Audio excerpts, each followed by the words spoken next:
compassion with our fellow human beings? How can we unite to eradicate war, to eradicate harassments, abuse, and promote peace? I have these few lines which I would like to share with all of you. I offer you peace. I offer you love. I offer you friendship. I see your beauty. I hear your need. I feel your feelings. My wisdom flows from the highest source. I salute that source in you. Let us work together for unity, for love.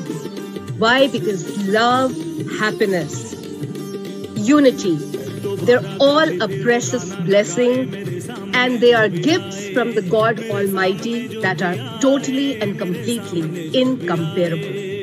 And all of us eminent personalities from all over the globe, all parts of the globe have joined together today.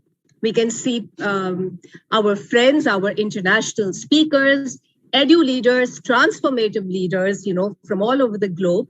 And we will be listening to them as they share their perspectives on this topic, which is of the highest relevance, considering the scenario that we all are witnessing in the global world at the moment.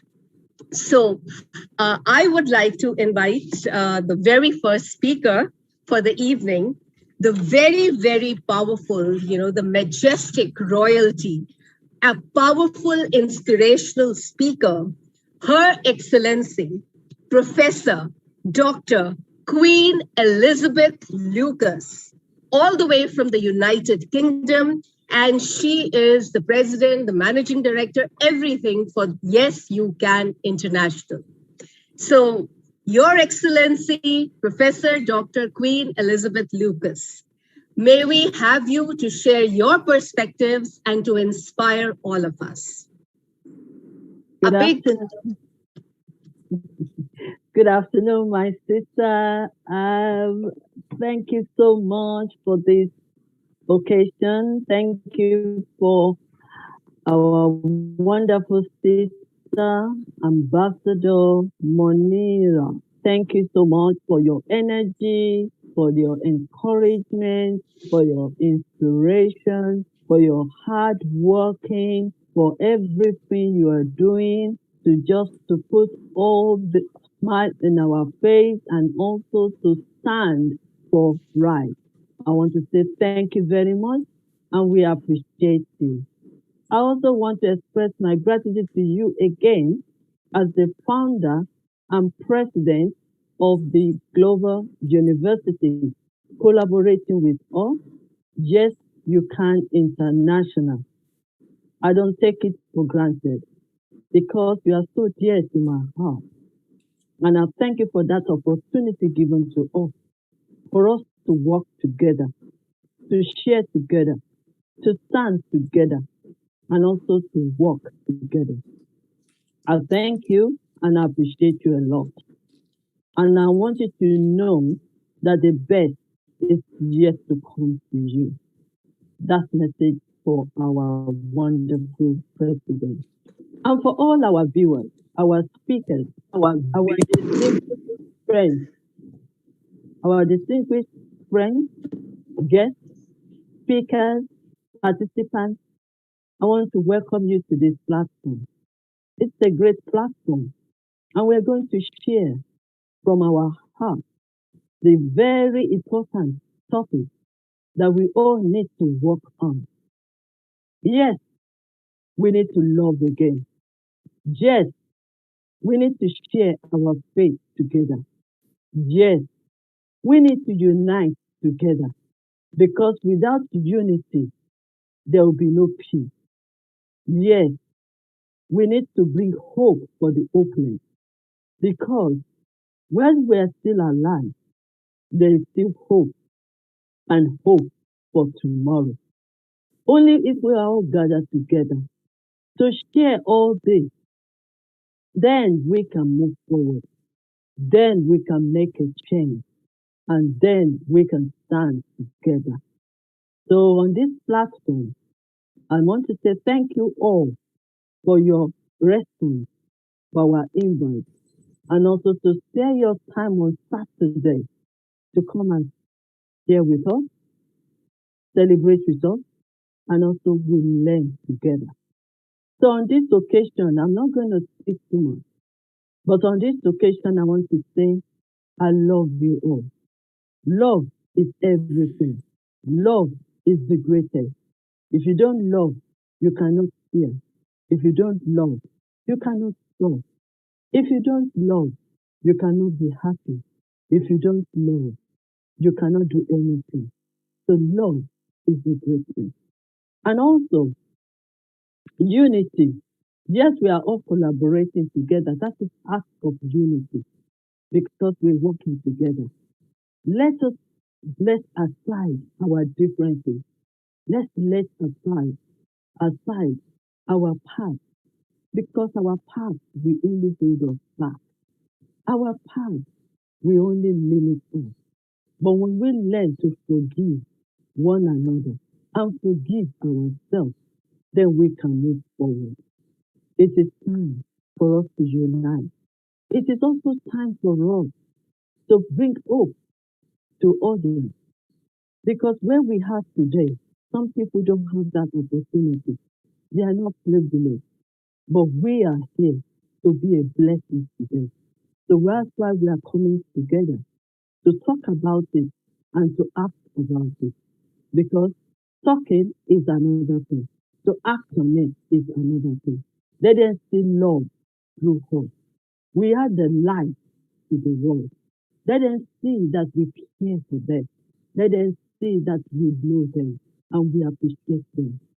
At this time as well, I want to stand together with every one of us to support, to pray for people in Afghanistan.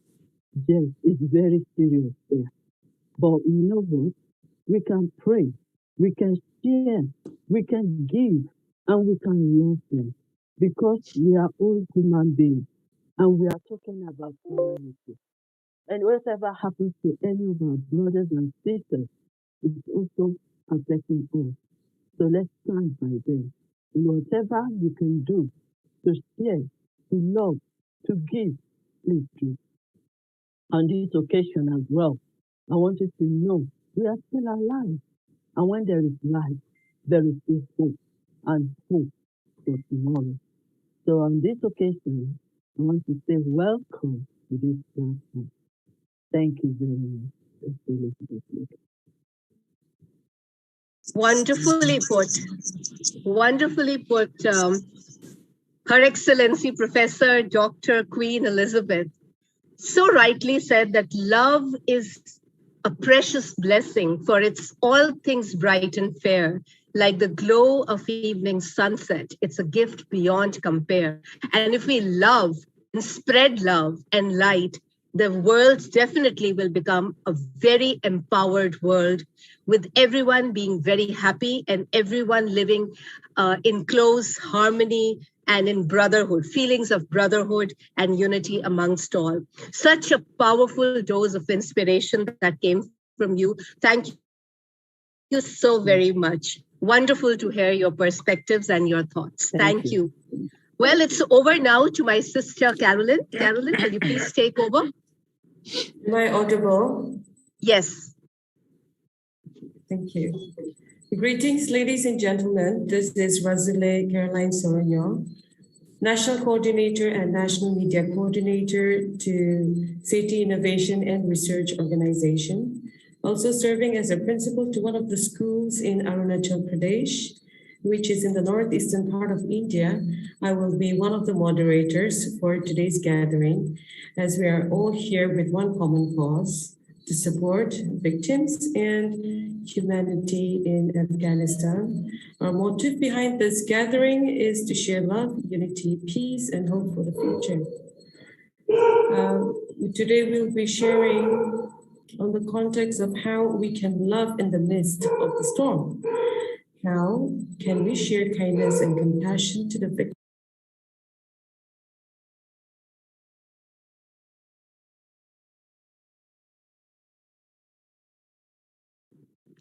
You are muted, Sister Carolyn. You're muted. Am I audible now? Yeah, Yes. yeah. Thank you. Okay, thank you. So we're all here to share and talk about like how we can love in the midst of the storm. How can we share kindness and compassion to the victims of the troubled nations? How can we unite together to eradicate war, harassment, abuse, tormenting, maltreatment in the nation and promote peace? How can we bring hope for the victim and support humanity? To which I would like to ask Her Excellency Ambassador Agnes Fortune from Canada to share her thoughts. Her Excellency, you can take your time.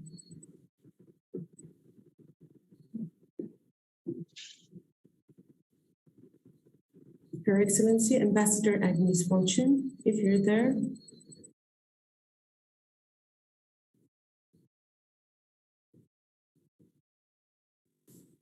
We can move forward if she is not here. All right.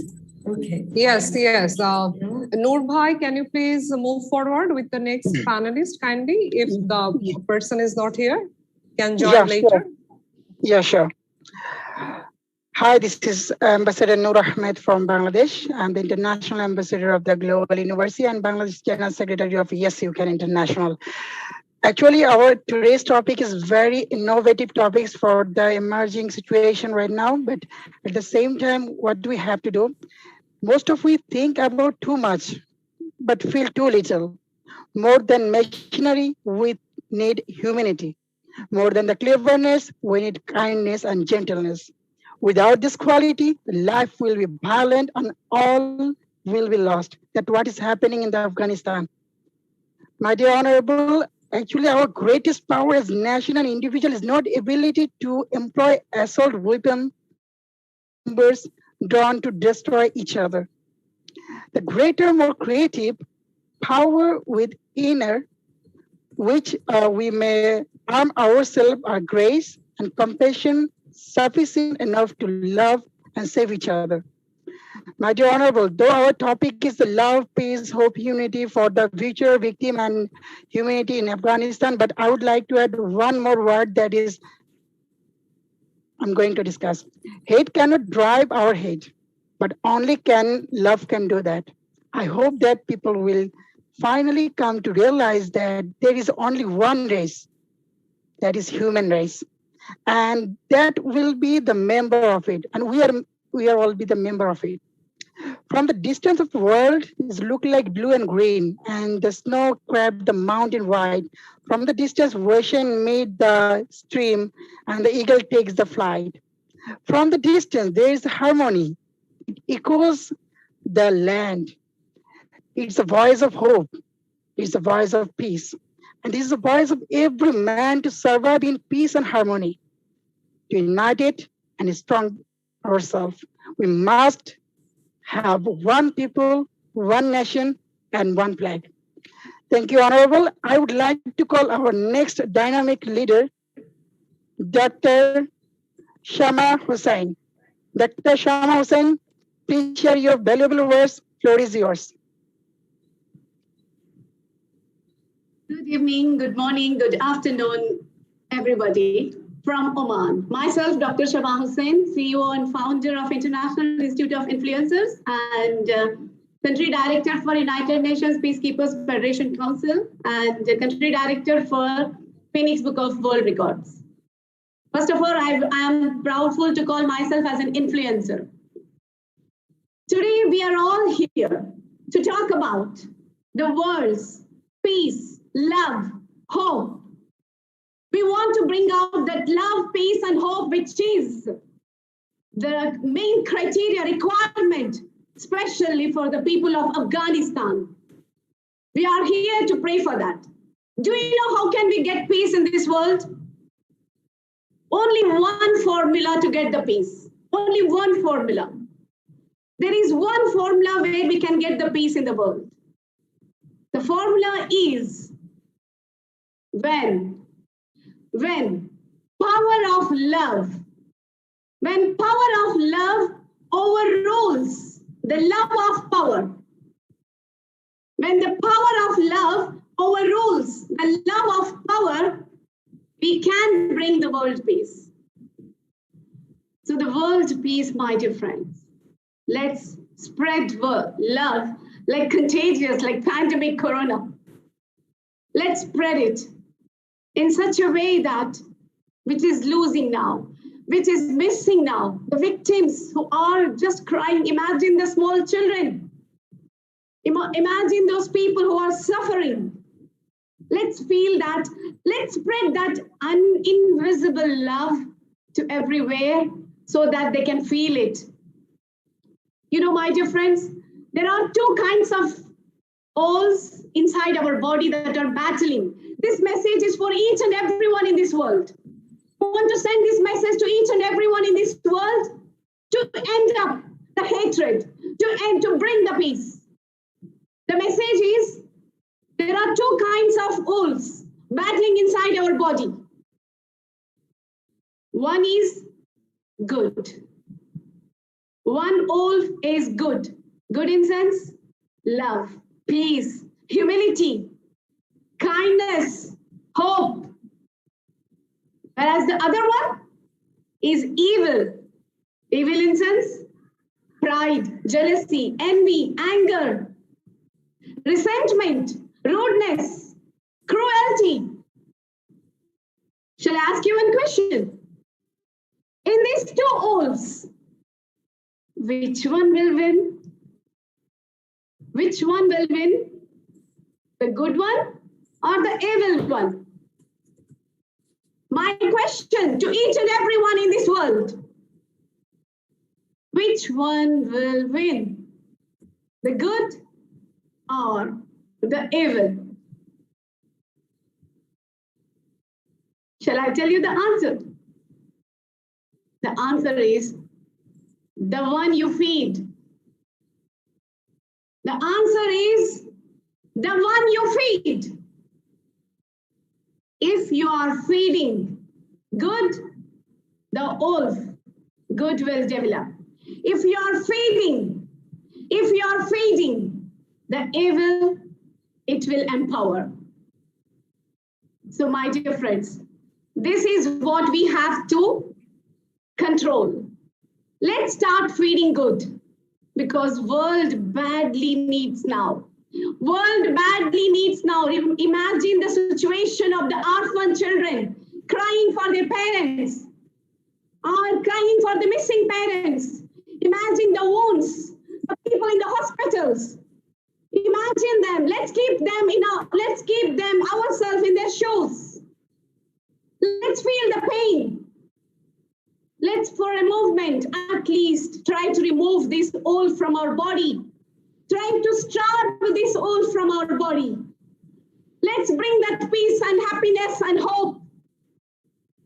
Hope is the main thing that, love will make each and everything easier. And hope will make all the things work. Hope is a very important criteria that is required in this world. There was a group of people, I'll not take your time, last message and I'll end up.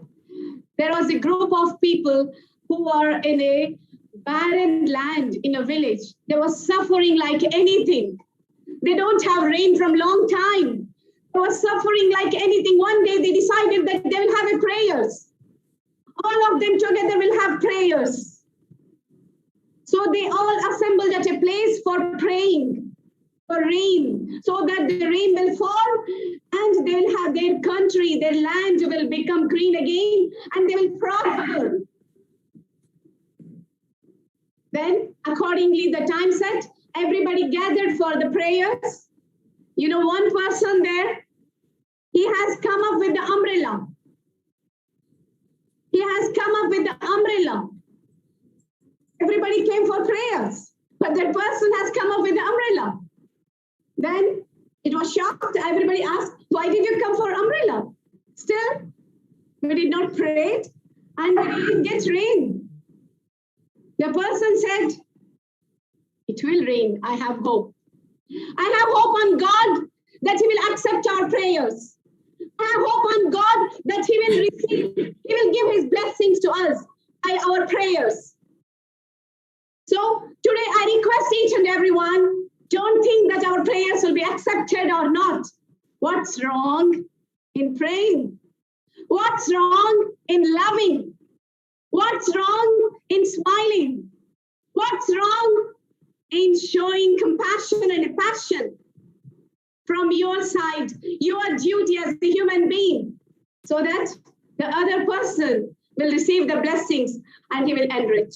So wishing love, peace, humanity, and hope to each and everyone in this world, especially to the small children who are without the parents, without any blessings. Trust me, we should pray for these children, especially who are suffering in this world. I wish God bless each and everyone in this world with love, peace, and humanity. Thank you so much.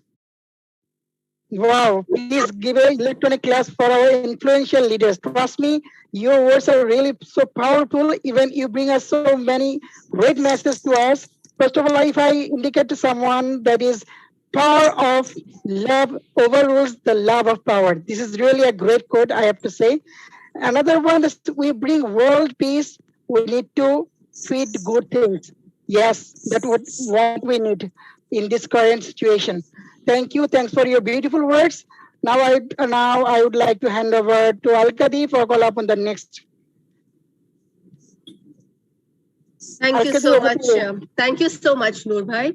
And Dr. Shama, that was indeed powerful. You know, the fact that you're talking of the good and the bad. You know, I always say that, you know, there is an angel in us and the devil in us. And let's not ever let the angel in us overcome the devil in us overcome the angel in us. So that was beautiful and very powerful. And ladies and gentlemen, all the honorables over here, faith can definitely move mountains, that's for sure. And with that, I would like to invite our next speaker, Ambassador Princess Tubechukwu. I hope I got that right. So Honorable Princess, can we have you on this international platform? We would love to hear your perspectives on these powerful words of spreading love, light, hope, and unity amongst all. Ambassador Princess. Thank you so much. Are you hearing me? Yes, thank you. We can hear you. Okay. Yes, we can hear you. We can hear you, Princess. Yes. So, good day, everyone. Good day, everyone. I'm pleased to be here. My name is Ambassador Tubechukwu, Dr. Tubechukwu Princess. I'm an educationist. I'm from Nigeria, the founder and president of Liberate the Women Initiative, the founder and president of Secure Tomorrow, and CEO of AfriPride Multipurpose Cooperative Society. I'm pleased to be in your midst this evening. Once again, good day to all noble excellencies. Today's topic. Excuse me, our Honorable Princess, can you please adjust your camera because it is broadcasting through channels so that we can cover your face? Yeah. Okay. Yeah, thank you. Yeah. Thank you so much. Wow.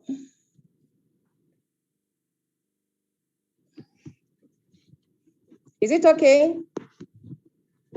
Yes, please. Yes, please. Kindly carry on your speeches. Thank you. Okay. So, this topic is a very good one and a very challenging one at that too. Love, peace, hope, and unity for the future. I want to thank my mentor, my mother in the Lord, Ambassador, the African Queen, Ambassador Elizabeth Lucas Afalolu, for this opportunity, and I ever remain grateful. Based on the current events happening in the world, I feel like the future is uncertain and that the world is ending up being a sad place with war, hate, and unfairness happenings. We feel helpless sometimes, not knowing what to do to help stop these things from occurring in this beautiful world that we live in. True peace, love, and unity are the hope for the future. When we allow these attributes to grow in us, there won't be need for the cause currently taking place in Afghanistan. Wouldn't the world be a better place if all the conflicts were gone? Let's ponder on this. I watched the news and shed tears at the level human beings have permitted selfishness and unjust quest cloud their heads rather than letting love, peace, and unity to lead. We need to demonstrate these attributes on a global scale. Tell someone to tell another, and together we can put an end to conflict in all its forms, especially in Afghanistan. The one word that is responsible and best describes the igniting factor for what the Afghans are facing today is conflict. Please permit my elucidation, for I am a teacher by profession. Conflict in general context can be likened or defined as differing ideas or actions often related to the selfish pursuits of need, known or unknown, that ends in a state of unrest. It is a necessary and permanent part of life. The important thing to take cognizance of is that conflict is natural. It can be a slight conflict that causes no harm, or an egregious conflict that causes irreparable damage. Conflict itself is neither good nor bad. When conflict is addressed maturely with an eye to positive resolution, it can, in most cases, lead to growth and better future among all the conflict parties. The types of conflicts are interpersonal conflicts, which exists between two persons, intrapersonal conflicts, intergroup conflicts, individuals, and intragroup conflicts. One powerful remedy for any kind of conflict is quest for peace. Peace is a concept of societal friendship and harmony in the absence of hostility and violence. In a social sense or nutshell, peace is commonly used to mean the absence or lack of conflict, such as war, as it is being experienced in Afghanistan today, and freedom from the fear of violence between individuals or groups. You all must have heard about the phrase, united we stand, divided we fall. Since we have gotten independence, we knew how important unity is. People can easily break you, crush you, and throw you off if you are alone. But when we stand together, then nobody can touch you. Nobody can break you. We all know that unity gives us courage, power, and strength. And that is why we are coming from different places in the globe to talk about this. For example, Yes You Can International and Liberate the Women Initiative collaborated and empowered 5 widows on the 31st of July, 2021. These are people from different backgrounds and tribes with different religious backgrounds too. By so doing, we have shown them love, gave them hope, then in turn will allow peace to reign and unity found amongst them. Their children will not become terrorists because from their businesses, which they have been empowered, they can now send their children to school and they will become better people in future. Remember that an idle man is a devil's workshop. And when a woman is being empowered, the nations thrive. Let us do the needful, encourage people where they need the encouragement and empower those we can. Since we identified that solutions to conflict is peace, love, and unity, how do we get these attributes domiciled in the consciousness of everyone? There is a way, and it starts with you, with me, spreading love, spreading peace, giving hope and unity in the world in our own little way. It can really make a difference in the world and make it a more positive place to live in. It doesn't have to be too great or too big. It can be as small as expressing gratitude to your friends and families, or even to your enemies, or helping out a stranger whenever they need a helping hand. There are so many other ways to spread love, hope, peace, and unity. The best thing about it is that you can do it from anywhere. You don't need to be in a particular place before you do it. Mommy Lucas Afalolu is not in Nigeria, but she was able to extend her friendship of empowerment to people in Nigeria as she is in UK. So you can stay anywhere in the world and you feel absolutely amazing after you do it. I urge us all to, rather than thinking about the negative things that are going on in the world today, but instead make a positive impact in the world that you live in by embracing and spreading love, hope, and unity to others. If we can all come together and do our small parts each day in spreading love, peace, and unity, we can make the world a positive place for all of us to enjoy without any fear or sadness, thus expecting better future. Future free of terrorism, future free of killings, unlawful killings. We need tolerance to coexist, knowing that we belong to one true God. Everyone has the right to worship in his or her own way. Nobody should be forced into any sect. And I want to end this way. Yes, I can. Yes, you can. And yes, we can. Together, we can make a peaceful world. Thank you very much for this opportunity. Once again, I say thank you to my mentor. God bless us all. That was wonderful, wonderful, very impactful, Princess. I mean, together we can, together we will. And we definitely will, because that is why we're all here. And you mentioned 2-3 very powerful and impactful points. One was about attitudes of gratitude. We don't need to be together in a place, but even wherever we are, like wherever we are from any part of the world, we can still extend, you know, just a word of gratitude and change the other person's life, you know. Words that come out. That is why it's so important to express, be a voice, and be unstoppable. And the power that you also mentioned about being inside you. We must understand the power within us in order to be handling these conflict resolutions. And the best way to do it is to do it together. United we stand, divided we fall. I think that was a very powerful reiteration. Thank you so very much. You were amazing. Thank you. And I appreciate it.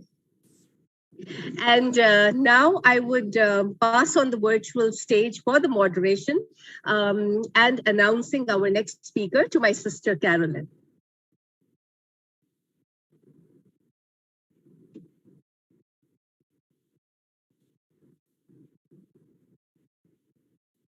Carolyn is muted. Carolyn, yes, you're muted. Okay, unmute yourself. Yeah. Thank you. I would like to call upon the next speaker, Dr. Aruna Watker. If you're around, can you please?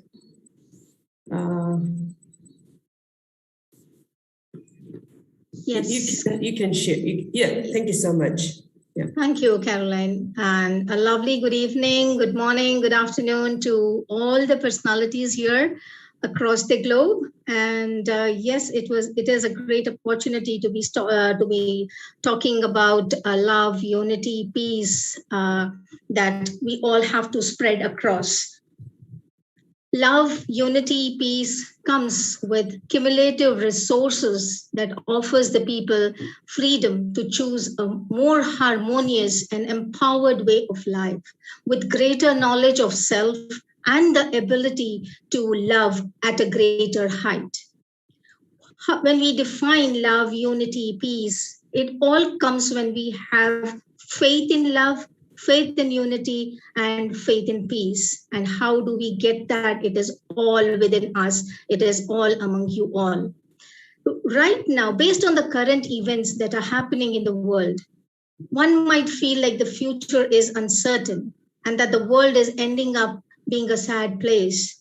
with war, hate, and unfairness happening, we feel helpless sometimes, not knowing what to do to help stop these things from occurring in the world that we live in. However, there is a way out, and that way starts from me, from you all. And what is that?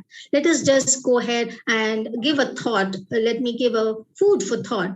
We are now living in a world where we are actually, even to go ahead and talk with our neighbors, we are afraid, where we are scared to go out or to take, mingle with others, or where we are suspicious of someone wearing any religious clothes. Okay, what are they about to? What are they, where do they belong to? Where we become intolerant to the differences and we forget to love, because we see that, oh, this person is from a different caste, creed, religion, and we don't want to be, I don't know, because there are rumors, so many rumors about each and everyone spreading across false rumors that this is that way, that, they are not good, this religion is not, they are all rumors. But if you don't listen to that rumors and you make your mindset that only religion is humanity and all human are based on the humanity that we have in ourselves. Instead of those reactions, we should be united and come together to reach a global understanding by solidarity. Yes. Are we really trying to do that? We should. Spreading love, peace, and unity in the world in your own way can really make a difference in the world and make a positive place to live in. It doesn't have to be too great or too big to be showing or to, portraying yourself. It can be as small as expressing gratitude to your friends, to your family, to a stranger, and to whomsoever and whenever they need a helping hand, just give them a hand and lift them up. That is what you call sharing love, sharing, caring, and giving. But if you are missing out on that, then nothing else would take place except hate and war and frustration. There are so many other ways to spread love, peace, and unity. What are they? One thing, the best thing about is that you can do it from anywhere in the world, and you feel absolutely amazing after you do it. Today we are talking the love, unity, faith, peace, and that too, the situations that are going on around the world. And we all are standing here on this platform, discussing each other, sharing our thoughts, how we can solve that. Are we able to solve it? Yes, we can. If each one of us come out of the mindset that has blocked the barriers, come out and then share things with others. Take everyone as one. That is where we bring that change. It's not just we discuss, but we really need to go ahead and do it. However, at the same time, rather than thinking about the negative things that are going on in the world, let us make a positive impact in the world that we are living in by embracing and spreading love, peace, unity, and most importantly, having faith in each other, towards each other, which is very, very important. If we can all come together and do a small part each day in spreading all the factors of LPUF, that is love, peace, unity, and faith, we can make the world a beautiful, beautiful place for all of us to enjoy without any fear or sadness, and eradicating the conflicts going on all over, especially which is happening now in Afghanistan. It is really important, as per everybody's thought, that we implement to educate, to bring in peace, to spread peace, love, share, care. Very, very important to eradicate this. As per a lovely quote by Dalai Lama 14 says, peace does not mean an absence of conflicts.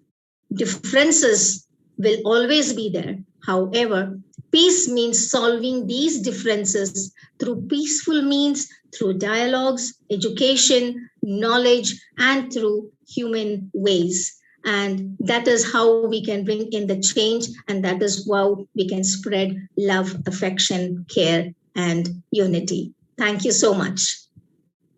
Thank you so much, Dr. Aruna Watker, for sharing beautiful thoughts, and yeah, very true. Listening to all of the speakers, you know, it's like you mentioned earlier about we all are a drop to an ocean. So today, having wonderful speakers around and sharing the time means a lot. And we believe that through wonderful contributions, like you're sharing your views and points, you know, we can make and bring a change. Thank you so much, Dr. Aruna Watker. I would like to pass on to Ambassador Nur Ahmed to call upon the next speaker. Thank you so much, sister. Actually, I have to say this is really going a great conference today. But we do believe that we will find peace not by trying to escape our problems, but our confronting them courageously. We will find peace not in a denial, but in victory. Yes, now I would like to introduce one dynamic personality in the world. She is a global educator. She is a global celebrity as well. So she is none other than our beautiful sister, Miss Rania Lembu from the Greece. Rania Lembu, sister, we are really waiting for you to hear from some of the valuable words regarding our today's topic. Over to you. Good evening to all great personalities from all over the world. I think it's a wonderful opportunity today to talk about these meaningful issues about the peace and love. Because the whole world is faced with conflict and violence today. And in fact, there has been no period in history which has not witnessed violent conflicts. But at the same time, there have been prophets, thinkers, religious personalities, writers who always emphasized love, peace, and harmony. In Afghanistan, chronic conflict and political instability have strained the country. Violence sweeps through the country. Children have been killed, are injured, and forced to flee their homes. They lack knowledge about education, healthcare, water, sanitation, their rights. Women and girls in particular continue to be in an extremely vulnerable population. Afghanistan has one of the highest rates of infant and child mortality in the world, and its children suffer widespread stunting and underweight due to poor feeding practices and malnutrition. There is not a single child in Afghanistan today that has not grown up amidst the conflict. So this is among one of the worst conflict-affected countries. Difficult to be a child there. Thousands of boys and girls have been killed or injured over the past 2 years. And large number of children continue to be pressed into forced labor or begging on the streets. Children have been kidnapped or sold as terrorists. It's interesting to see how people living in poverty are engaged in child labor. And women and girls also continue to face gender-based discrimination and violence throughout all the situation. A war zone is actually no place for a child. To save children's lives, of course, all parties to the conflict must end the violence and protect civilians. All parties must respect their obligations under the national humanitarian laws, and all efforts must be made to agree on an enduring peace settlement.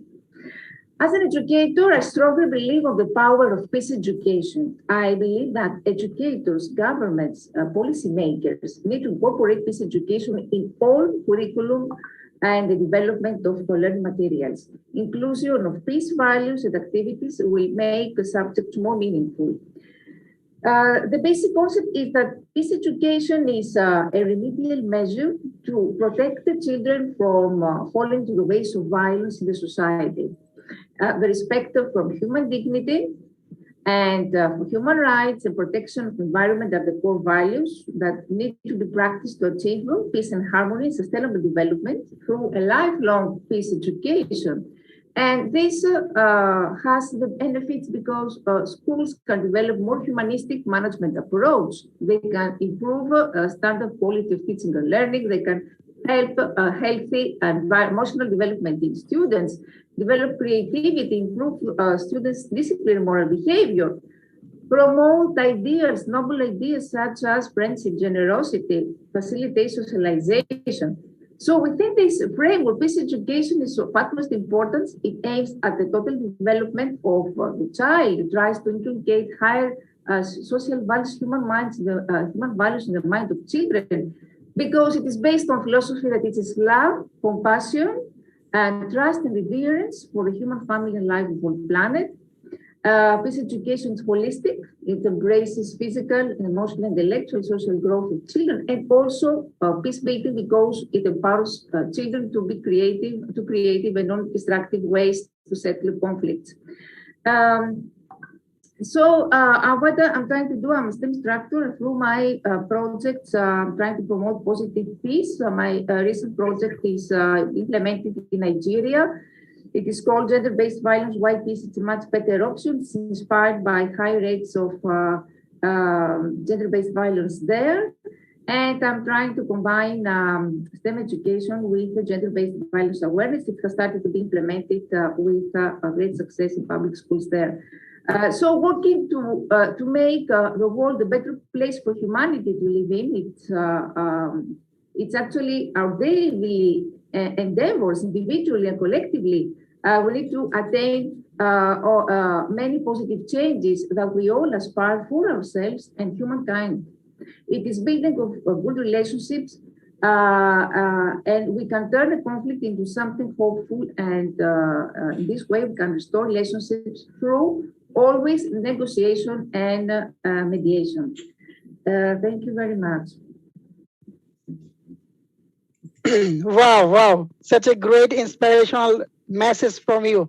Actually, we are observing that you are going a day by day, a great event, and you are participating in so many events. Even you are love to share the words as educator towards the world where there is needed. This is really great one, and you are addressing some Afghanistan issue as the majority portion of the children are facing a number of problems, as well as you are sharing something. Your project in the Nigeria for the gender-based violence and some other activities for women empowerment. This is really emerging and inspiring for spread the peace, love, and definitely unity. Thank you. Thanks for hearing with you. And I would like to hand over to Alkadi to call upon our next speaker. Thank you so much, Noor Bhai. I mean, I totally agree with you, and I resonate with your views when you say that the sharing on this international platform today is actually very therapeutic, very empowering, and we're all learning so much that we're all geared up to do whatever little we can, to make the world a better place to live in. Like Carolyn also said, every drop in the ocean counts. And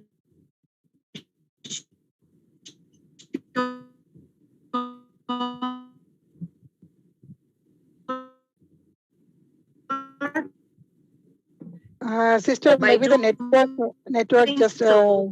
we will definitely make the world a better place to live in. So thank you for our invitation for the actual platform. Can you hear me now? The ride is perfect. Okay. I'll just, keep my video off for a while. So next up, we have Dr. Raja Rao Pagidipalli, who is the World Peace campaigner. He's a social activist, a skills trainer, director, and a loyal promoter of culture and arts. And I met him yesterday, and I think he is a very impactful global leader. So Dr. Raja Rao, the virtual stage is yours, and we are eagerly waiting to hear your views. Thank you, Excellency. Thank you so much. Really, hearing words from you, it's really a honor to me. Really, I am blessed today. Thank you so much for your kind words and kind introduction. Really, I'm so honored. I like this global university very much. Madira Sultana ma'am, Really, you are doing fantastic job. I appreciate all your team because you are almost finding solutions to majority of the problems in the world. Because the women need to be moved. The women had the potentiality to achieve anything in the world. So, whether you might have observed it or not, if we take anywhere in the world, if something goes wrong, the first victims are the women because they are so vulnerable. Actually, they are not vulnerable, but they were made vulnerable. So, they are facing all the major impact. So, it should be curbed. You know, already I attended this meeting once. It was conducted by our Elizabeth Lucas ma'am, love, unity, peace and hope. So I'm not going to talk about love, unity, peace and hope, but I'm going to talk about the victims. I'm going to talk about the victims. So here we are not talking about the Afghanistan rulers. We are not talking about the Talibans. We are not talking about the Mujahideen. We are not talking about the America. We are not talking about the imperialism. But we are talking about the human beings. Why they are so cruel towards women? Why they are so cruel towards children? Because I have studied a lot about Afghanistan war. Actually, it is the war, an eternal war, an endless war. The war which has no end. So it's a endless war. It's keep on going. You know, in America, after that incident, so we have thought that the situations might be changed because America entered after that brutal incident that hit the world. So while they were leaving that Afghanistan, people think that everything will be settled because there were 300,000 soldiers which were trained by United Nations of America in Afghanistan. 75,000 soldiers were Talibans. So recently, before it occupied by Taliban, people think that there may be a war, a civil war between these two people. It might last for nearly 1.5 hours. But it just ended in 10 days. It just ended in 10 days. So the soldiers, the army surrendered themselves. So anyway, this is not the problem. So whether Taliban ruling or other, whoever the rulers, because every ruler, every organization, every party, they have their own agenda. So if we start criticizing Afghanistan, there are so many people that start criticizing India. Do you think your position is better? They say so. So it's not like criticizing India, it's not like criticizing Afghanistan, but whoever the rulers that are there in a position, why they are targeting vulnerable people? Because we can see Afghanistan president has fled, but people were unable. Since today, we can see millions of refugees from Afghanistan. They are flooding to other nations. Who will welcome them? Which nation is ready to welcome all these refugees? So, there are so many questions without answers. Who has to say the answers? The rulers has to say the answers. So, my opinion is, when women power can come together, actually, women are most oppressed, women are most crushed, because they are intellectually so higher. They are intellectually so higher when compared to male. So This is the first problem.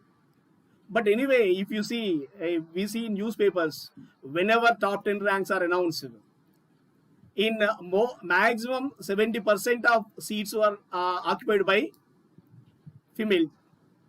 So that was the present scenario. Anyway, they are the most intellectuals, and in the present scenario, one thing is circulating. That is, sati, the law was there. It was there in ancient times, sati. When a husband dies, the wife also has to kill herself along with her dead husband. So it has to be regenerated. So what these people are thinking? So in this scenario, all women power should come onto a one platform, because we are talking about love, we are talking about unity, we are talking about peace and hope. Because when these four forces are bring together, when we make a human being, that human being is a woman. Because woman is the saturation point of love, woman is the saturation point of unity, woman is peace, and woman is hope. So women leaders should come forward and they make a mega platform to address their issues. Because I have studied an article, all the notebooks, records of women were burnt. In Afghanistan, all the records and notebooks of women were burnt. Because with the help of these notebooks and records, who are being studied can be analyzed by those rulers. So to prevent them from being killed. So the teachers have burned all the records of women. That is the pathetic situation. So woman is a mother. She is never an enemy to humanity. But her strength is miscalculated. So she is always being prone to vulnerability.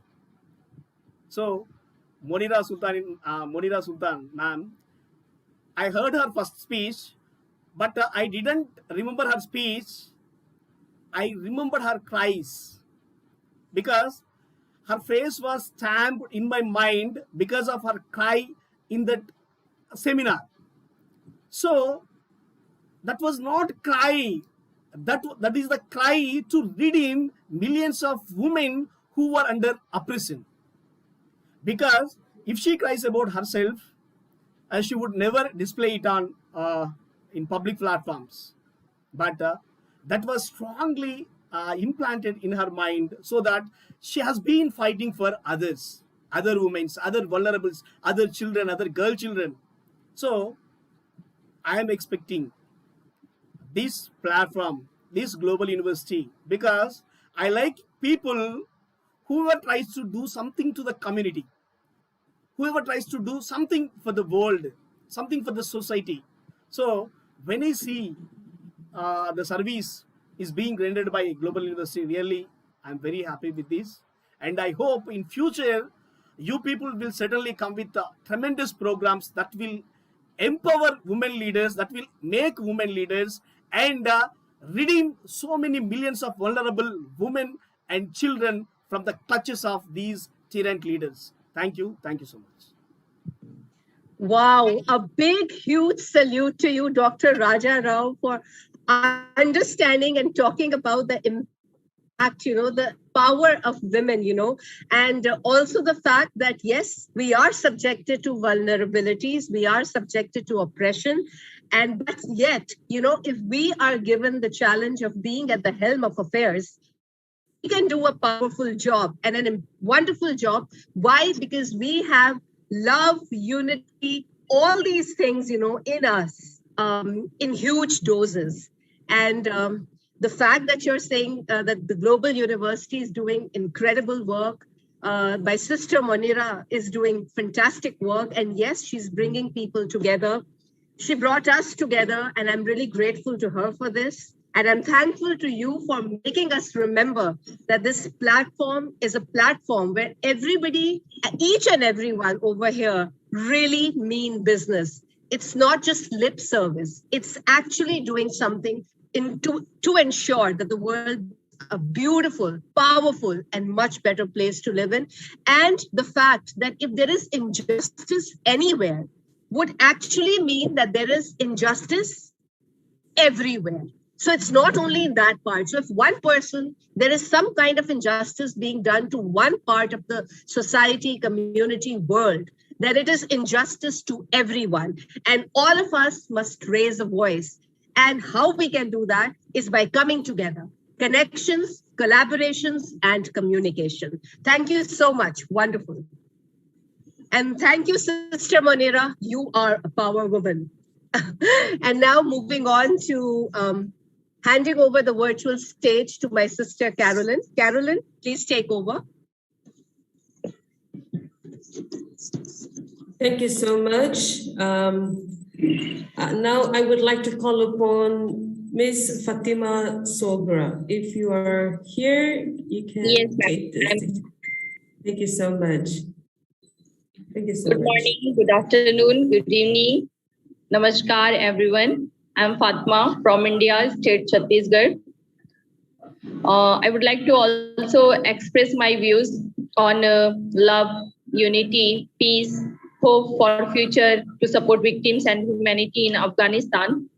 Really, it is a very important point to think, we should to think and we should to take some steps to improve these things as well as in our country and in all over. And the importance of love, peace, and unity in the world based on the current events that are happening in the world. You feel like the future is uncertain and that the world is ending up being a sad place with war, hate, and unfairness happening. We feel helpless, sometimes not knowing what to do. We to whom help, we have to help, how to stop these things from everywhere.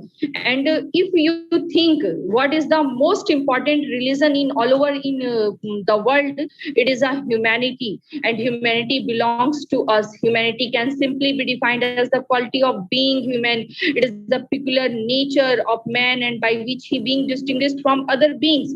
It is a very important, and only human beings have the power to comprehend the humanity. We don't need a lot of money to humanitarian tasks, giving a glass of water to a thirsty man. It is a humanity.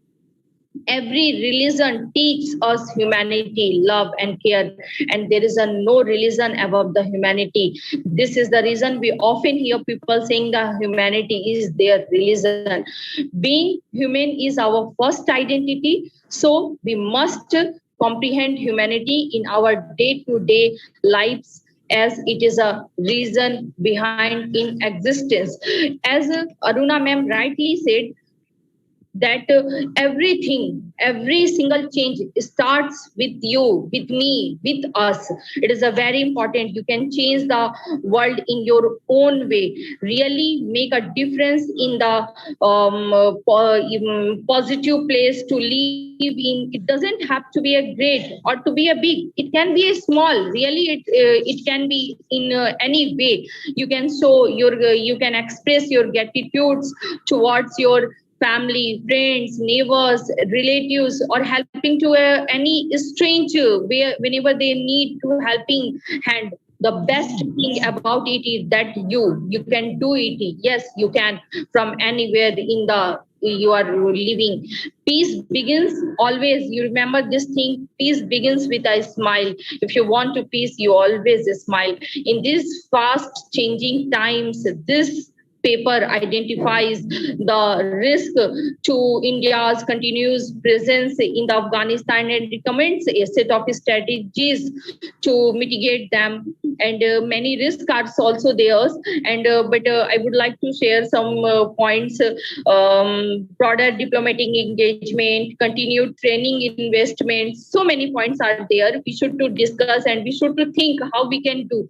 There is also opportunity now for the progress towards peace in Afghanistan, but to become a reality, it needs a new step by step approach. approach, develop realistic option for peace Taliban groups to reduce their dependence on external support, for the example by expanding their access to health care in urban areas, establish a high-level independent consultative group on political and economic reform, and renewal of the social contract, which draws on deliberation in the national peace dialogues. And if you teach humanity to any way you can teach, and it is very important. If you are teaching the humanity, you can change the world. Establish a peace and security commission of senior national and international men and women to ensure that security sector reform efforts reinforce the peace process.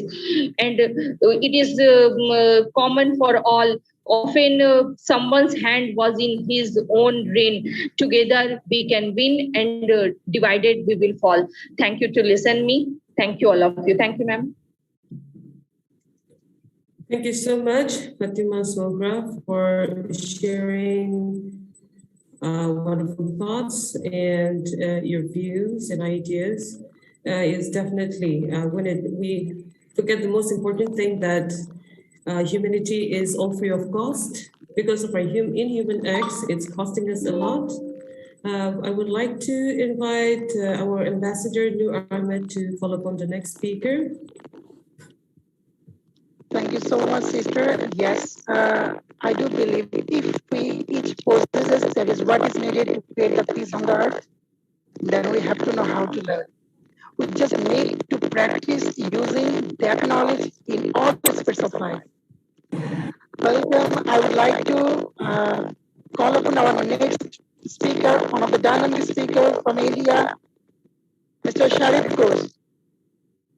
Mr. Sharif Ghosh, sir, over to you.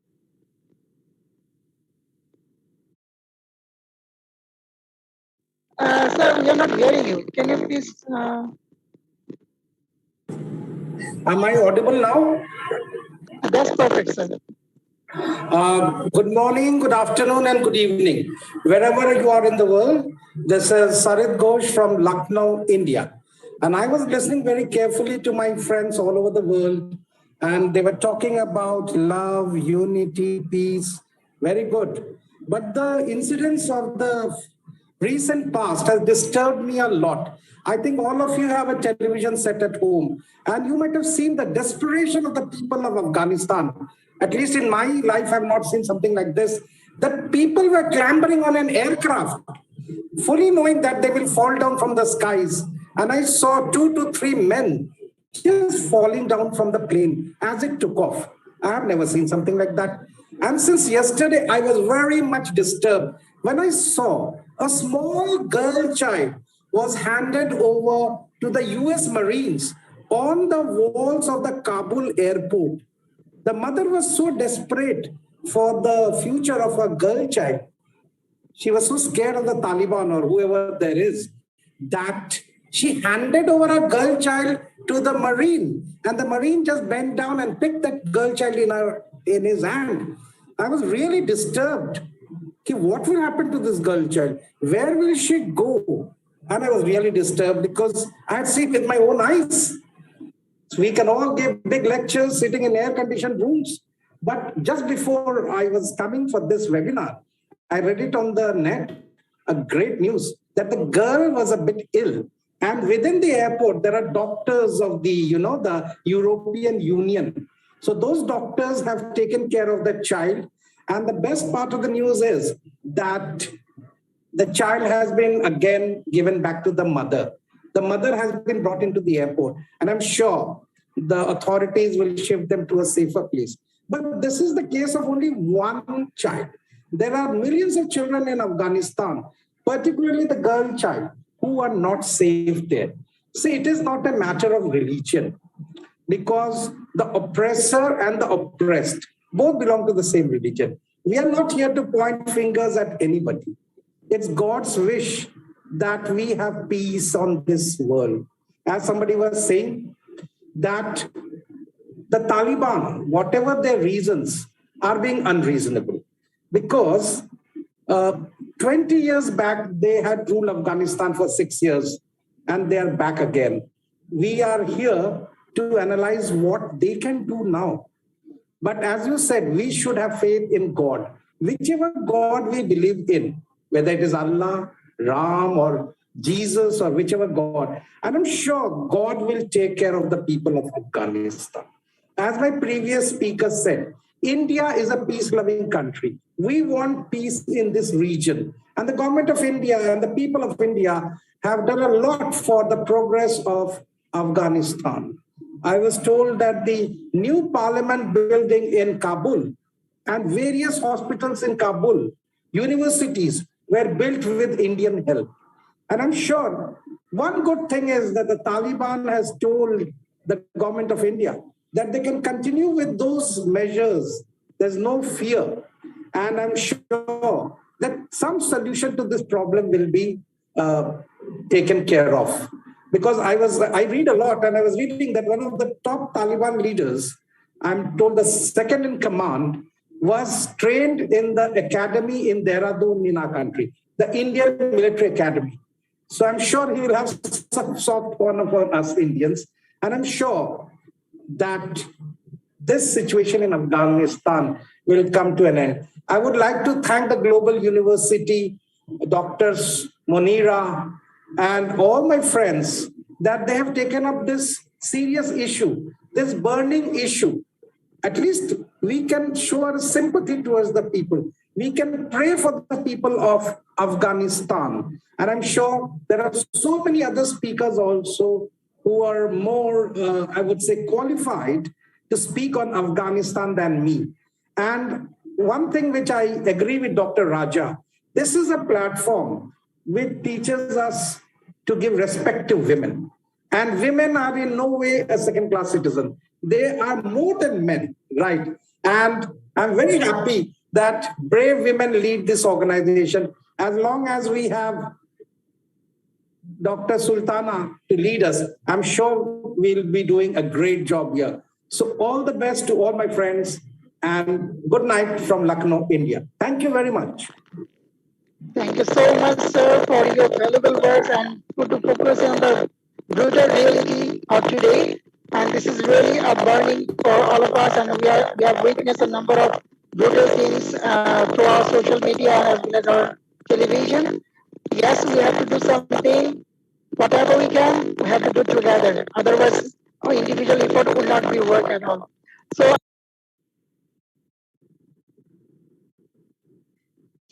Noor bhai, you're muted. Okay, now I'm okay? Yeah. Okay, now I would like to hand over to Algadi to call upon our next speaker. Thank you so much. That was wonderful, Mr. Ghosh. And next eminent edu leader, international speaker, Dr. Dipankar Roy, who is worldwide chairman and president, CEO of International Art Acts and Author Club Worldwide. So, Dr. Roy, we are looking forward to hearing your powerful thoughts. It's over to you now. Dr. Dipankar Roy.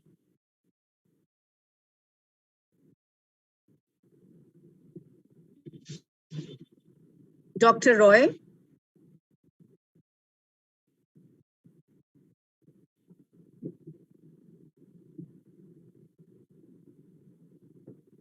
Dr. Roy, we cannot hear you.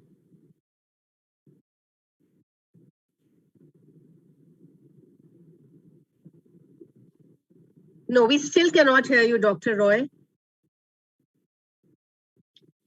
I think there is some problem in the adjustments of your headphones to your mic, to the laptop. Can you hear me now? Yes, yes, now we can. Now we can.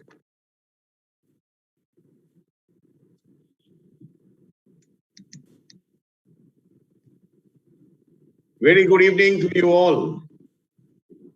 Very good evening to my world. Very good evening to our world.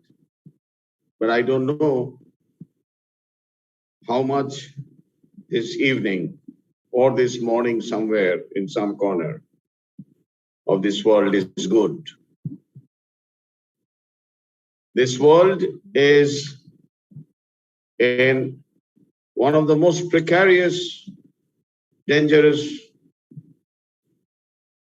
footprint. And I don't see that only by talking nice, good, idealistic words is going to bring any good to our people of India, Afghanistan, I'm sorry. Our friends of Afghanistan, which is just not our dear mother, our dear sisters, our dear daughters, but it is entirely the human race over there is disturbed, and it is just not disturbing, it is just not disturbing us. It is just not disturbing our mothers, our daughters, our sisters there, or the children over there. It is actually disturbing the entire world. Only by saying ideal good words that love prevails. I'm sorry, I might sound tough. I might sound a little rude. But I certainly will like to emphasize that we need to talk more constructively. In a way, are we going to take a resolution of writing down to the world leaders from this symposium? Are we going to take that resolution of writing down to each and every world leaders from this symposium that you are going to make one point very clear to the governing leaders of Afghanistan? Right now it is the Taliban who is at power, but I don't see much good of the rest of the leaders. Some has fled the country by stating very candidly that I am afraid of, I will be hanged like Najibullah. So I left this world, world of Afghanistan and take refuge to some good, nice, comfortable place where I can make myself safe and sound with my family. I don't like to differentiate much when I see and hear from my dear journalistic friends, investigative team of friends from Interpol and others, that the few lakh Afghan soldiers who has just surrendered shamelessly to this barbaric aggression. They have been quietly handing over the weapons that was given to them for the protection of their sovereignty. They handed it over to the Taliban. the most sophisticated weapons which was handed over to them by the UN force, by the NATO force, was quietly traded for a few $1,000s to the Taliban. When we could see one of the lady governor, who was the first governor, the lady governor of one of the province of Afghanistan, was herself took up the guns to fight the barbaric Taliban. Now this is not going to be just a war on the woman. This is not just going to be a torturous break of humanitarian activities on the kids. Ultimately, the land of Afghanistan is going to be used by these barbaric forces to push upon more terroristic movements throughout across the world. We know how it has grown. In the last 20 years, how it has grown, we have seen. So this symposium must take a direct call. It is an opportunity that this global university, when you call global university, you can't count Afghanistan away from it. So when you count Afghanistan as a part of the globe, then you need to really be very firm. You need to raise a strong resolution and send it across to all the leaders of this world to put forward to the governing leaders of Afghanistan, be it Taliban or be it a coalition government, be it anyone, that look, this world has pushed you out of the territory 20 years back. You were on a hiding in last 20 years. So if we are united, we can push you back again. And this time, we will not leave you to come back and continue your barbaric actions on humanity. No idealistic, nice, good words from me. I'm very firm, I'm very strong on these lines. I am talking since quite a number of days. Monira knows it very well, that I requested her that take it up. This should be immediately addressed upon, especially when you have taken an initiative of setting up of a global university, then the globe needs to be unified with peace and firm actions. Only just by saying that love prevails will not do. You have to make sure that love prevails very, very strongly. I remember I'm a student of the land of Swami Vivekananda.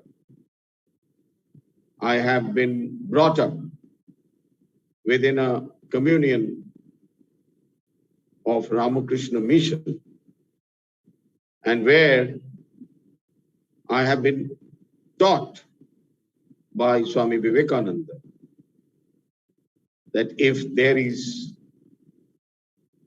a bunch of animals rushing at you, you need to turn back to them and raise a loud bark. One loud bark is enough to stop the animals, and they will run away.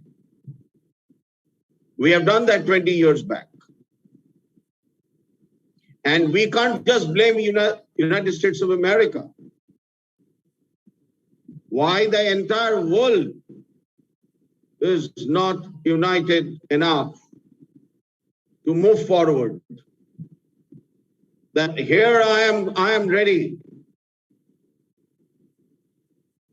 The entire NATO force, the entire UN peacekeeping force, the entire world need to talk directly to the Russian leaders, to the Chinese leaders, to the Pakistani leaders, to the leaders of France, Germany, Italy, and every corner, however big and small they are.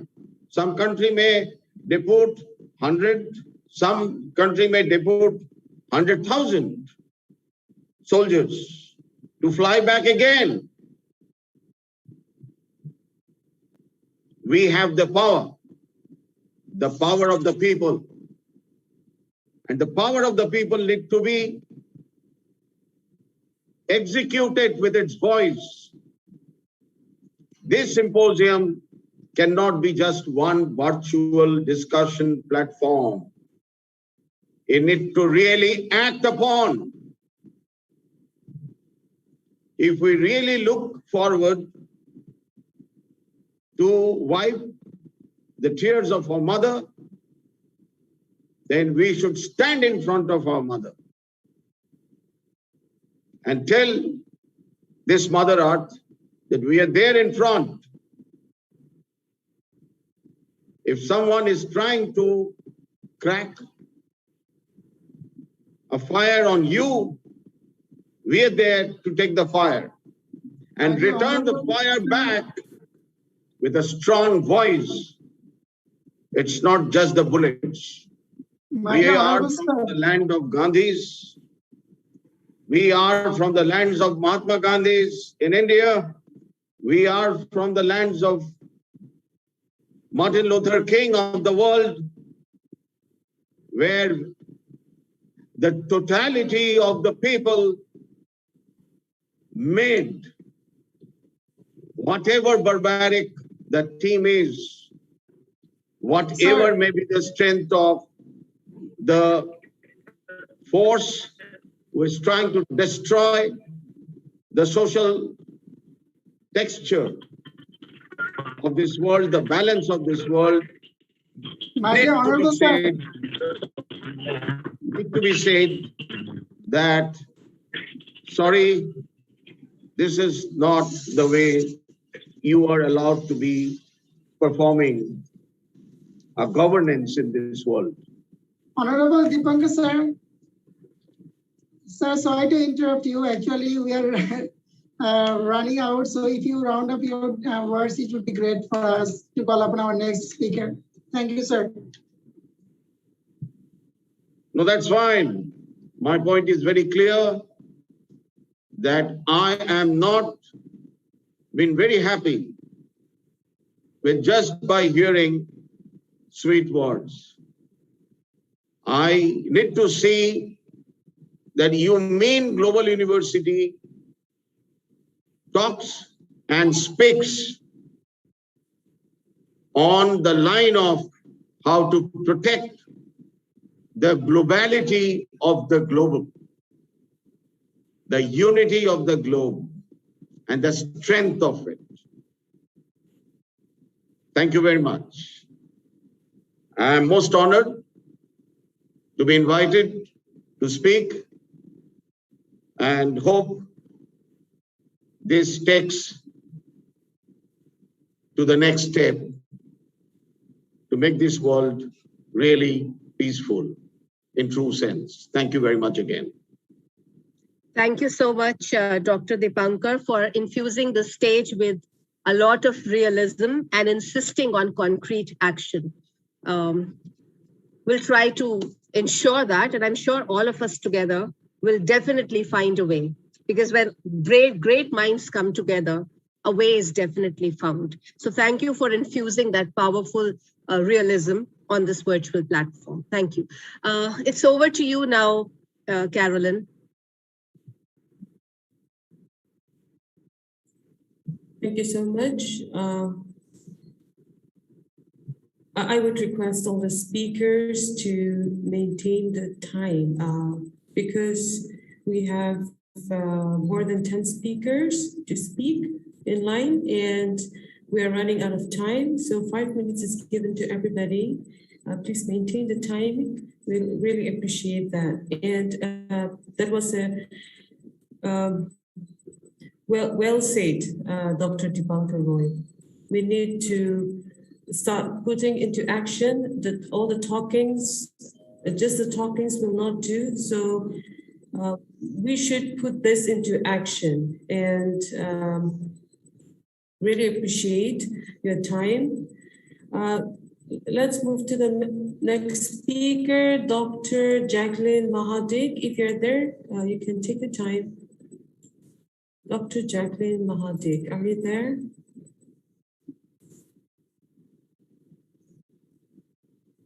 Dr. Jacqueline Mahadik? I think she is not there. Let's move on to the next speaker. Ambassador Noor Ahmed, would you like to take the next speaker? Yes. Well, without further ado, I would like to call our next prominent speaker, that is Prasikaranjan.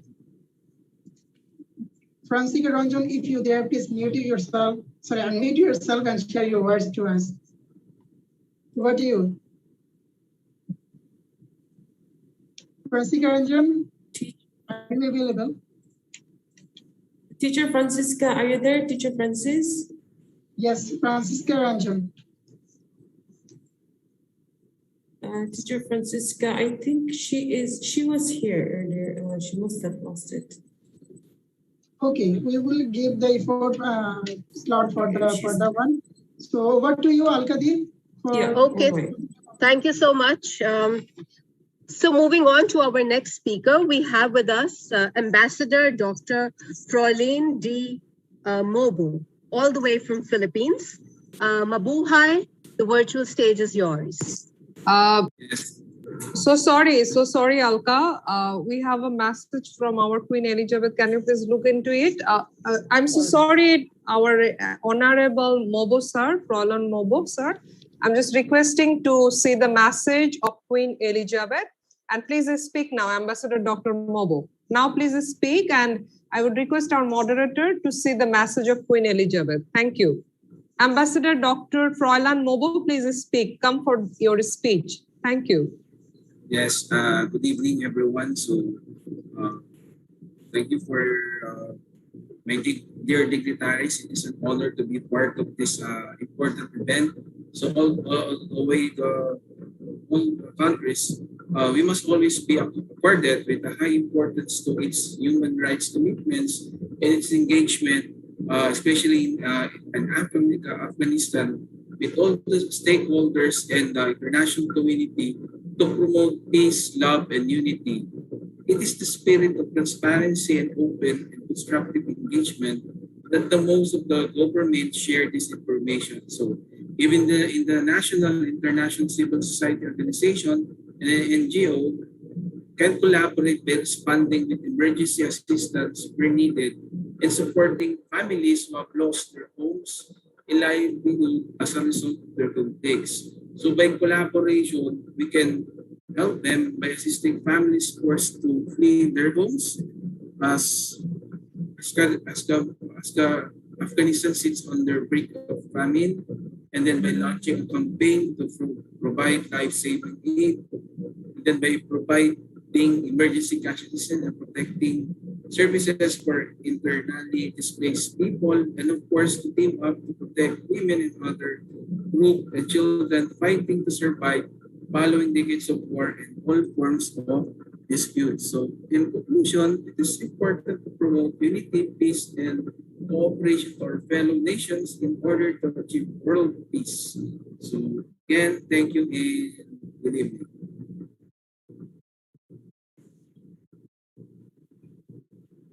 Thanks a lot, our dearest moderator. I request there is one leader among us, Agnes, our ambassador. Agnes is here. Can you please call her name? Yeah. Ambassador Agnes. Is she Her here? Her Excellency, Ambassador Agnes Fortune. If you're here, you can take the time.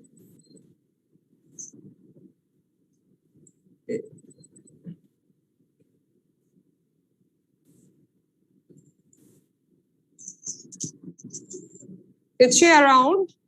Thank you so much, Ambassador Dr. Thank you so much, Ambassador Dr. Royland D. Mobile, for sharing your thoughts. Yeah, I can see Ambassador Dr. Agnes Fortune Canon. Caroline, can I request you to please call her? Yes. Her Excellency Ambassador Agnes Fortune, thank you. You can take your time. Okay. Good evening, everyone. Good evening, everyone. I'm honored to be on this platform. Can anybody hear me? Yes, sure. Yes. Please speak. Go on. Okay. Thank you. I'm honored to be on this platform. My name is Agnes Fortune Cannon. I run a nonprofit organization in Africa. I deal with mothers and children, basically orphanage and old people that don't have anything or anywhere to go. First, I am the ambassador for Yes You Can International Women and Children Welfare. Okay, I was born in Liberia, but I lived in the US all my life.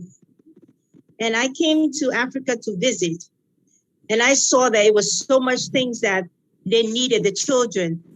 And I decided to take this task on to help the children that didn't have any parents.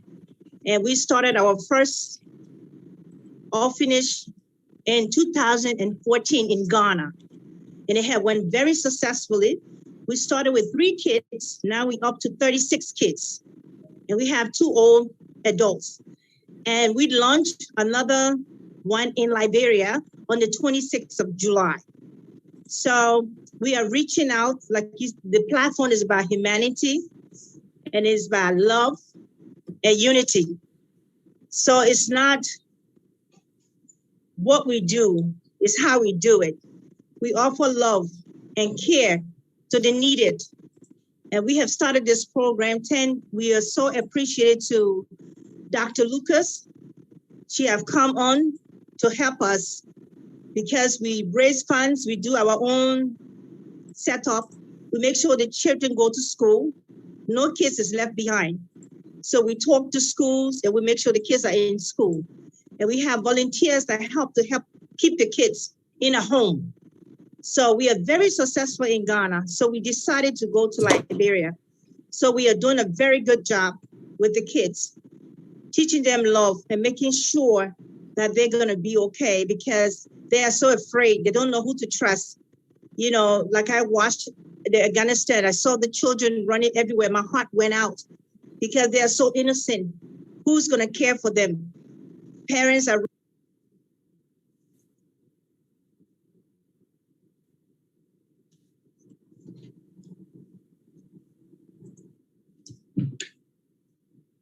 What we can do is show our love. Okay.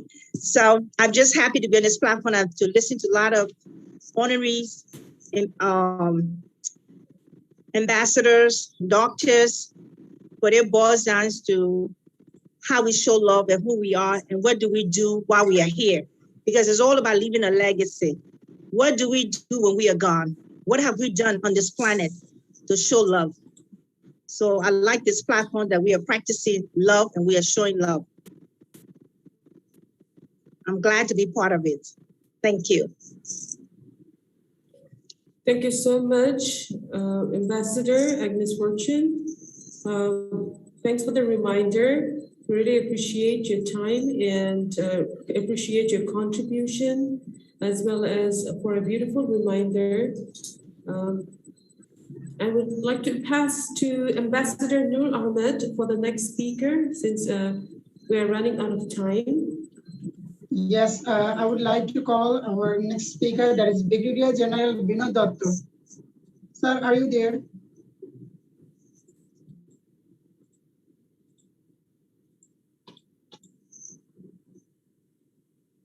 I think he is not there. So move on to the next. Mr. Jarwin Lorca Adora. Sir, are you there? Mr. Jarwin Lorca Adora.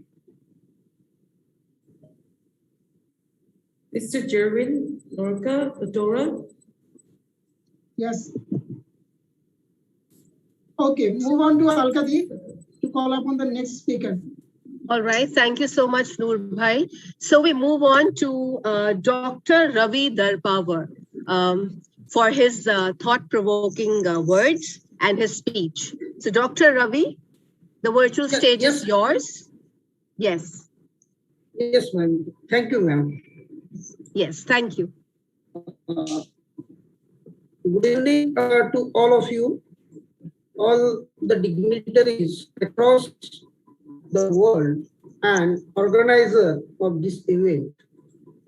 Myself, Dr. Ravi Darpawar, working as an assistant professor and HOD of the Department of Political Science, Chintamani Mahavidyalaya, Gugus, India. As well as I am working as a chairman of Public Administration Department, Board of Studies, as well as Academic Council member, Gondwana University, Gadchiroli, India. I am very much thankful to the organizer for giving me a chance and opportunity to express my opinion on the current issue of Afghanistan and all over the world. I am going to speak on the topic of love, unity, space, peace, and hope. For the future support of the victim in Afghanistan and all war.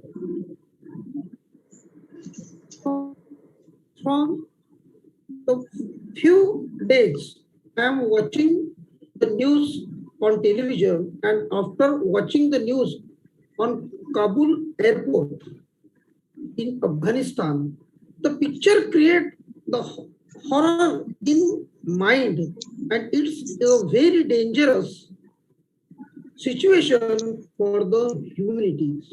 After the watching this picture, I remember the same situation what's happened in India in Jallianwala Bagh Hatyakand.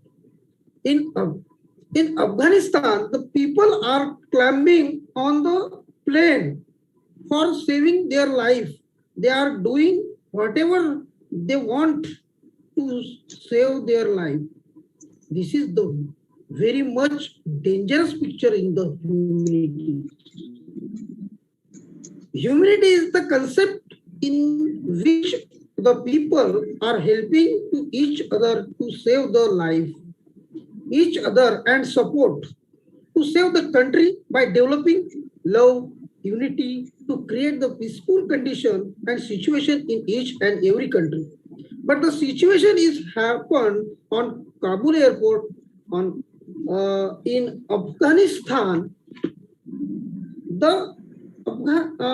Afghanistan totally different from the concept of humanities. The enemy and become a very cruel to kill the human being, and many options is that space, love and unity should be established very soon in this particular situation. And it should situation in every country by which this kind of situation should not be happen again for the humanity's purpose. So there is a need of love, peace, and hopes for the future who are effective in this horror situation on Kabul airport in Afghanistan. So every country should take an initiative to establish peace, love, unity, that by which this kind of situation should not happen in any country. Love. Innocent people are fighting and trembling about this situation. They have the need of love. Even there is a pathetic condition of females and children who have frightening and trembling by watching such kind of bloodshed on the ground. And this is really the very terrible condition of humanity. So females, children, and innocent people need to love, to keep fear away about this situation. Unity and is the important of all countries, because they have need to these things.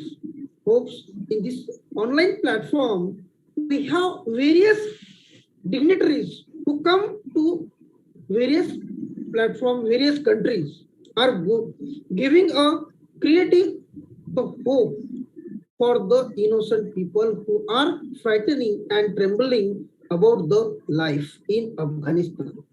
So we should create such condition by which the people of Afghanistan keep hope for the future, and we come out mentally and physically out from this situation. Peace is a very co-creative concept to the humanities. Humanity cannot be lived without the peace, and peace is a humanity. So the people have need to peace in this terrible situation. So I am very much thankful of the organizer for giving me such as a chance to express my opinion on the particular situation. I am also thankful of the organizer of organizing such kind of event on the current issue in which happened in Afghanistan. And I hope this event will be helpful to create love, unity, peace, and sustain in communities, which will be supported and create the hope to the people for their future support. Thank you. Thank you very much. Wonderful, Dr. Ravi. You're right that when the going gets tough, the tough get going. And with a lot of hope, we definitely can, try to solve this problem and avert it to a large extent. So thank you so much for your power thoughts, especially on hope. And now I would like my sister Carolyn to take it over.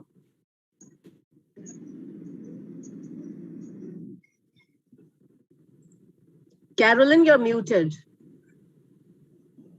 Oh, sorry. Thank you. Thank you so much. Our next speaker is Your Highness Dr. Hari Krishnaram. But I think he's yet to join us. He's on his journey. He said he would take last. Yeah. Yes. So let's, I'm passing it to Ambassador Noor Ahmed. Could you please call upon the next speaker? Thank you so much, sister. Yes, without further ado, I would like to call another prominent speaker. And he is the most influential leader, and he did a lot of things, even still doing some lot of things for the humanity. So let's hear something for the valuable words from our Praveen Gorkhedi from India. Mr. Praveen Gorkhedi, please, floor is yours. You can share your words to us. Thank you so much. Okay, thank you very much. And good evening, everybody. My name is Praveen Gorkhede from Bhopal, state Madhya Pradesh, India. And we run an organization here named Samyak Education and Welfare Society, and we are working among the underprivileged children for their educational upliftment. We have adopted 200 underprivileged children for their education from the past 5 years, and we are providing them educational help. And we are also working on COVID pandemic time for relief work among migrant workers and daily wages workers and poor needy people by providing them ration and cooked food on daily basis. From past 2 years, we are doing that, and we have reached around 60,000 families last year, and this year also the work is continued. So since we are talking about love, compassion, unity, brotherhood, and hope for humanism, hope for humanity throughout the world, not even in Afghanistan, because it is the recent issue. That's why we are discussing on it. But everywhere in the world, we need peace, and we should have compassion with all living beings. So I would like to start with the quotation given by Dalai Lama. He had once said that love and compassion is very important aspect of human life. Without that, humanity doesn't exist. And if we can't, help others, our perspective should be to help each and every human being. And if we can't help them, we should not hurt them. Hurt them, yes. So throughout the world, if there is happening some injustice in human activities where people are suffering, then there is a need that the humanity should come forward as a whole and should support and should try to stop the injustice happening one way or the other. For example, like now one person has said, Roy sir has said that, Dipankar Roy sir has said that after discussion, we should have done some actions also. Like we have done 1 million signature campaign 4 years back for the massacre happened in Khairlanji in Maharashtra. So that we have done a million signature campaign like that. We should start a campaign. Maybe it can be a signature campaign, or we should write to the leaders of the world that such inhuman activity should be stopped. Because what I am seeing from the news right now is now the country Afghanistan has gone 200 years back now, and it will take time to recover.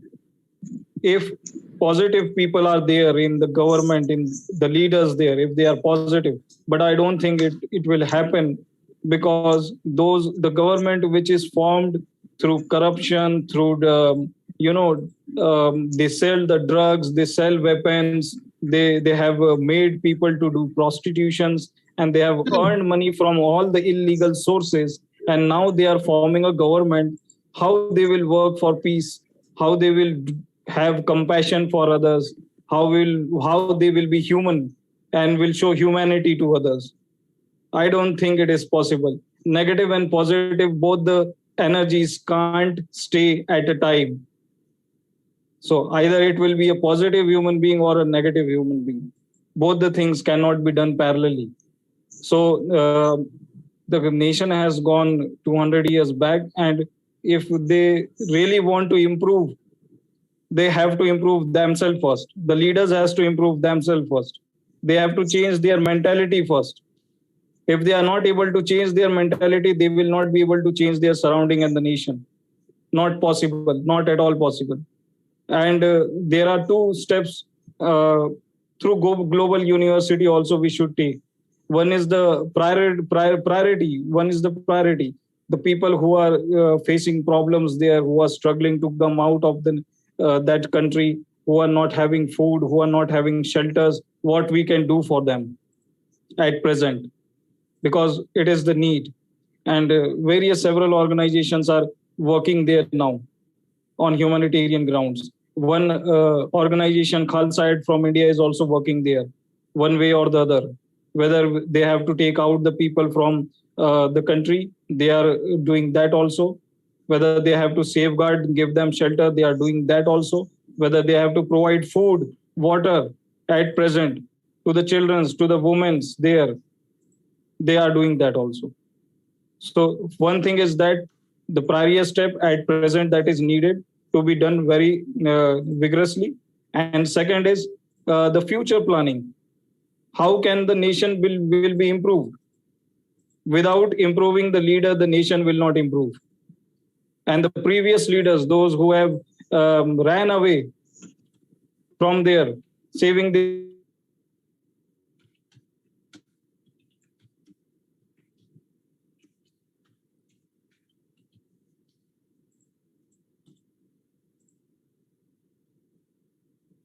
Well, maybe the network issue with our honorable speaker lost his connection.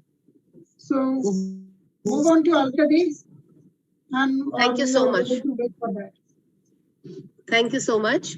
Our next speaker is Mr. Om Prakash, and he is a wonderful human being, to say the least. So we would look forward, and we're looking forward to listening to you and hearing your thoughts on this topic, which is of global relevance and is the need of the hour. Mr. Om Prakash. Good evening, everyone. My name is Dr. Om Prakash from Panipat, Haryana, India. I am a little social worker. I am presently working with Najivan Charitable Trust, Global University, Home Overseas, and I am importer and exporter also. We stand for human rights and equal opportunity all over the world. Our mission is to support people from all classes, gender, culture to help our international community through work continuously. We deeply mourn about the incident happening in Afghanistan to our community and also to other places. Irrespective of our background situation, we want to support our people in any situation wherever they are.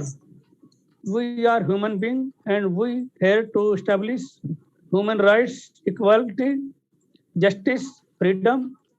We extend our heartiest coordination to all nations. Those are working for the humanity, Navjeevan Charitable Trust, Global University, and all our associate partners are here to support people all around the globe. Thank you very much. That was wonderful, Dr. Om Prakash. I think that when you really want something badly and you are passionate about really making a change, even the cosmos helps you in you putting your plans into action. So thank you for all the efforts you're taking in your way, in your special way, to put smiles on the faces of people. Thank you so much. And now it's over to Carolyn. Thank you. We need peace, not pieces. Absolutely. Wonderful.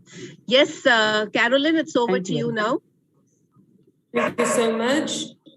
Now we'd like to move to the next speaker, our gorgeous lady, Vilma Barbosa. If you're here, you can take your time. Hi, everyone. It's a pleasure being here with you all discussing about peace, love, and how we could collaborate with people from Afghanistan. The whole world is doing this these days.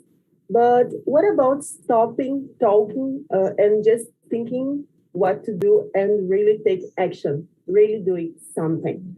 So I'd like to share with you some ideas. What could we do now to help them?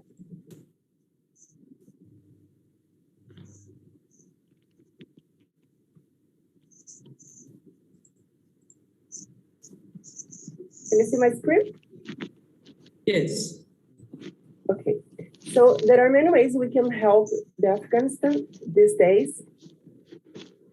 All of you have seen these pictures on the internet, on TV. And when we look at this, what we feel is like just crying and praying.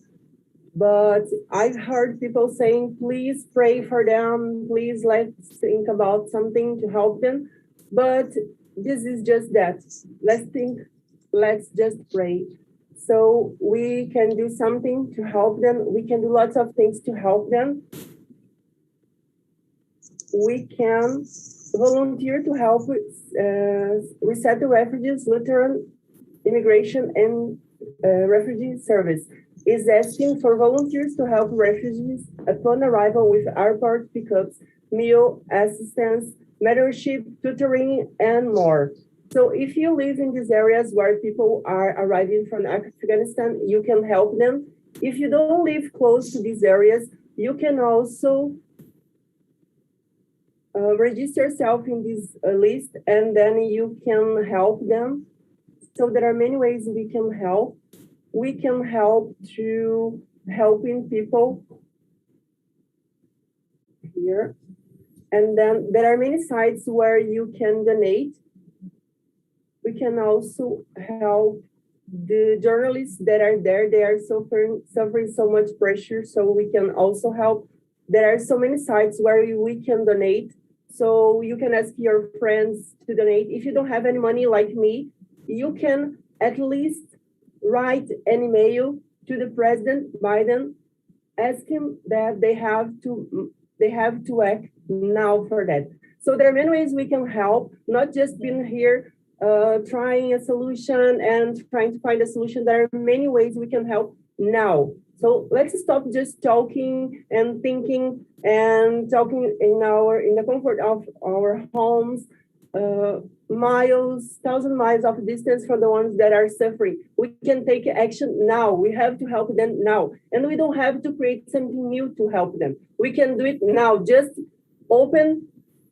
click on your computer, you can do it now. So let's do it now. I'm gonna send you the links, then you can check. Please share with your friends. I'm sure you have lots of organizations you are part, you are in many groups on WhatsApp. Let's share it.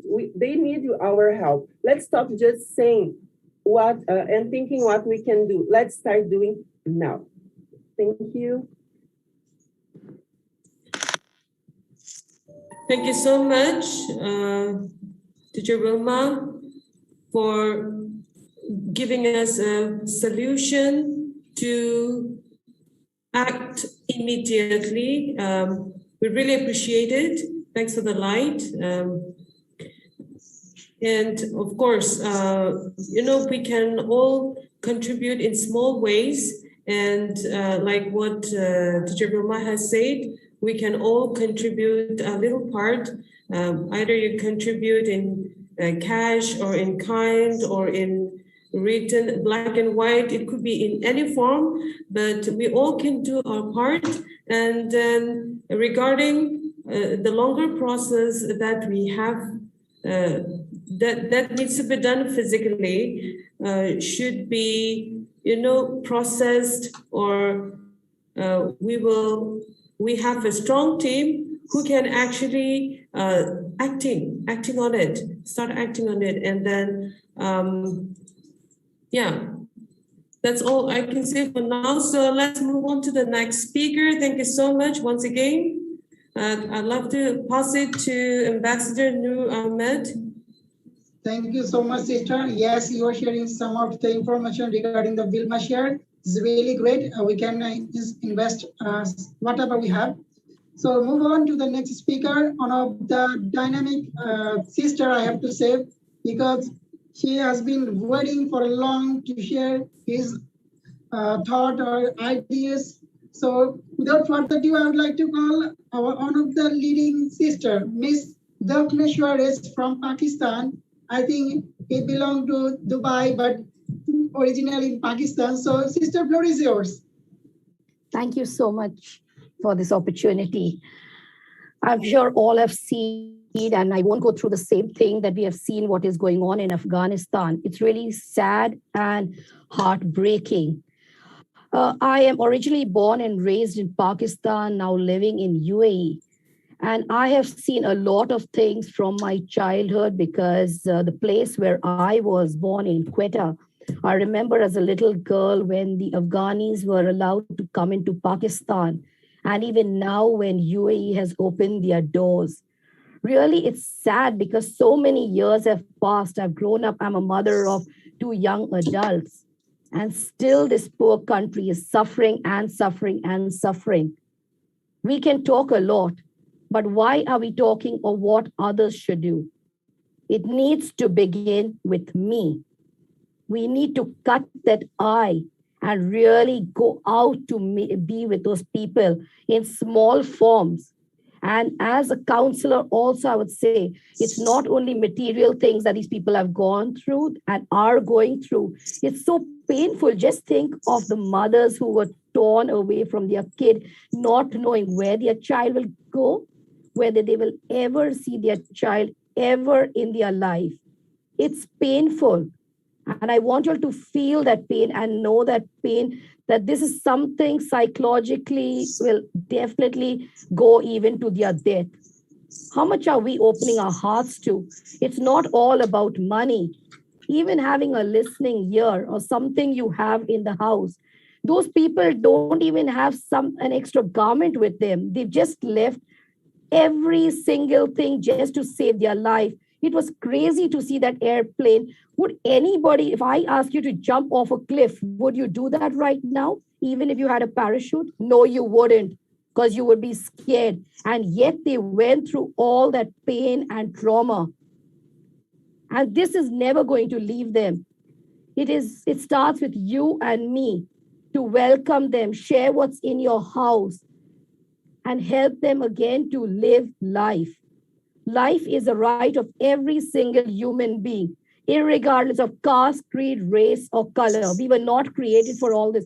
We have made the divisions in our country because of caste, creed, race, and color. To hell with all these other divisions. We need to hear that pain, to feel those women who are crying and suffering, the men being torn from their children. They don't have food, they have nothing. They're walking with blind faith in another human being. Are you ready to give them that faith, that love, that warmth, that smile? And I tell you honestly, one person can change a lot of things. To name, one is Mother Teresa.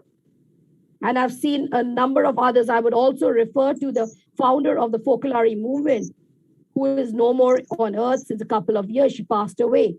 But she was there in the Second World War.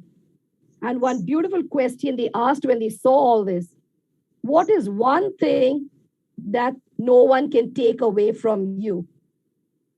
And that one thing is love and unity.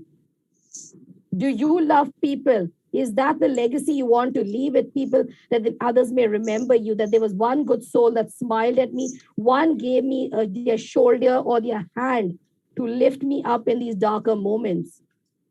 None of us have seen God, yet we say we love God. You can love God through your neighbor. That's how you love and you serve God in your neighbor. By just worshiping is not enough. Bring faith into action, and your call is today to wake up and live what you have been saying you believe in. A God of love, a God of peace, a God of unity, a God of acceptance. Accept them, open your hearts and your doors to them. And I tell you, they are the most wonderful people on earth, because I have from a childhood seen the Afghanis, and I've also now seen what they are. They are human beings with a heart and feelings. If you want to be loved, love others. If you want to be accepted, put yourself in those shoes. You could also be going through that very same aches and pains. If it could be them today, tomorrow it can be you. It's getting worse in the world. The trauma is spreading, as you can see with the pandemic. It is no more with the third world countries. Sadly, it is going on throughout the world. So let us take the first step today to bring peace, love, and unity. Thank you.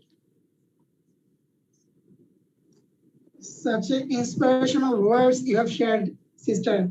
Though whatever you shared, this is really inspiring. Yes, love is one of the greatest power that can make the unity, that can make, that can spread the peace, that can spread the all the positive impact to the community as well as the globe.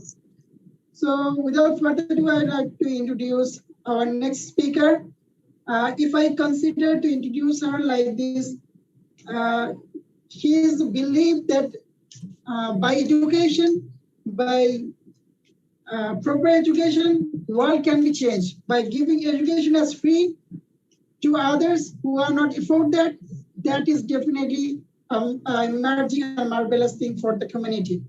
And he belonged to all the spiritual words, belonged to some psychological words to inspire the people, to inspire the nation, as well as the globe. So without further ado, I'd like to call our next prominent speaker, Queen Nadia Hariri from France. Sister, floor is yours. We'd love to hear from you. Hi, everybody. Namaste. Hi. Thank you. Hi, John, at the end. So I want to salute all the team of Global University for the great job that they are doing. Honorable Monera and my queen sister also, Dr. Elizabeth Lucas. It is very interesting topic today. I was listening the wonderful speakers and wow. So it's just very inspiring. Yes, what to say about Afghanistan? Afghanistan, before to speak about love, peace, and unity, Afghanistan is a democracy. What is a democracy? It is a government of the people, by the people, and for the people. But unfortunately, there's a violation of democracy. Why? And Afghanistan is not the only country, because people, they are mixing religion and politics. And the wedding between both is not possible, because the religion is your intimacy between you and your own God. You don't need to expose that. And because you are exposing it, you have some ignorant people, they think that they have the rocket science and they want to lead the world. They are not really following the religion or following what religion means. Tolerance, respect, unity, all that. No, they are feeling in competition with one another, and it is allowing to the extremists to steal and take the power by force. Yeah, we can speak during years. Today, I was listening to you, to all of you. We were talking about the problem in Afghanistan. But what about the solution? I admire Vilma, who proposed a wonderful solution to call the volunteers to donate and all that. Is it really the solution to donate to the people? Is it really a solution to call the volunteers and bring the refugee? So how many times we will leave and leave our country?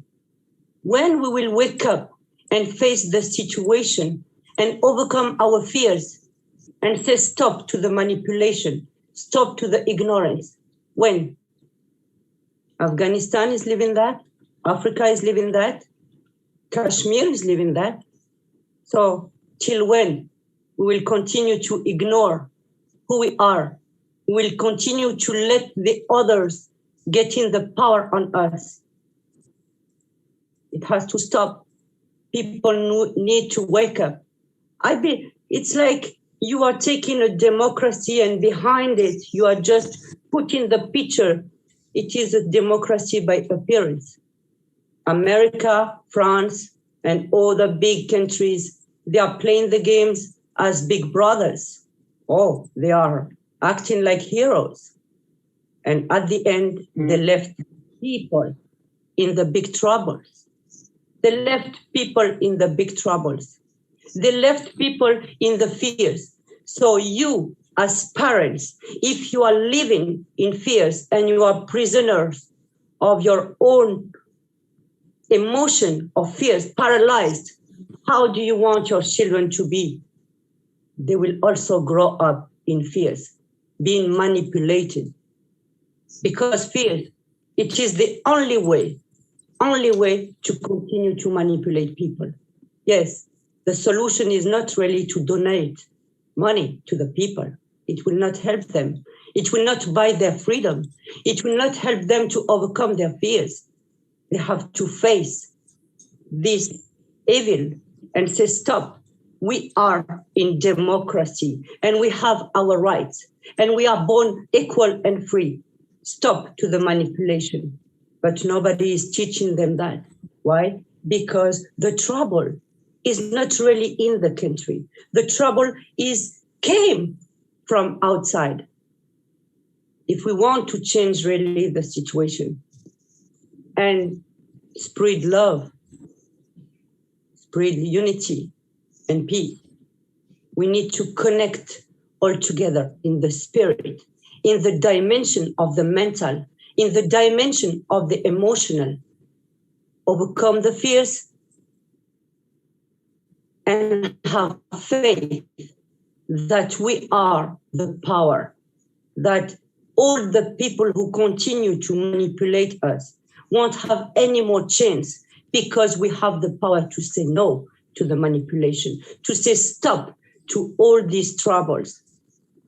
Ignorant are today leading the nations. Ignorant. What the religion has to do with that? The religion is your connection between you and God.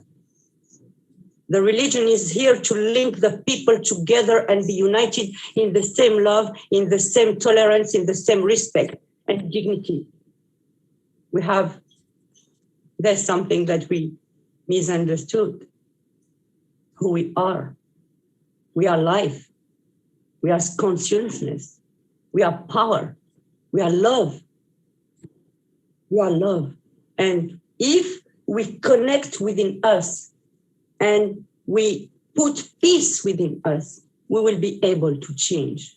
This is how we are teaching the others, being an example of peace, of love and unity. We can speak during years and years. It will never change. If we don't change our behavior, our mindset, and vibrate at the very high frequency of love, peace, and unity, it will never happen. Never. So let's unite together. And I will say prayer is not enough. Action, but action in the spirit. Because this world is only a correspondence, a reflection, a projection of what we have within. We are all responsible for what is going on.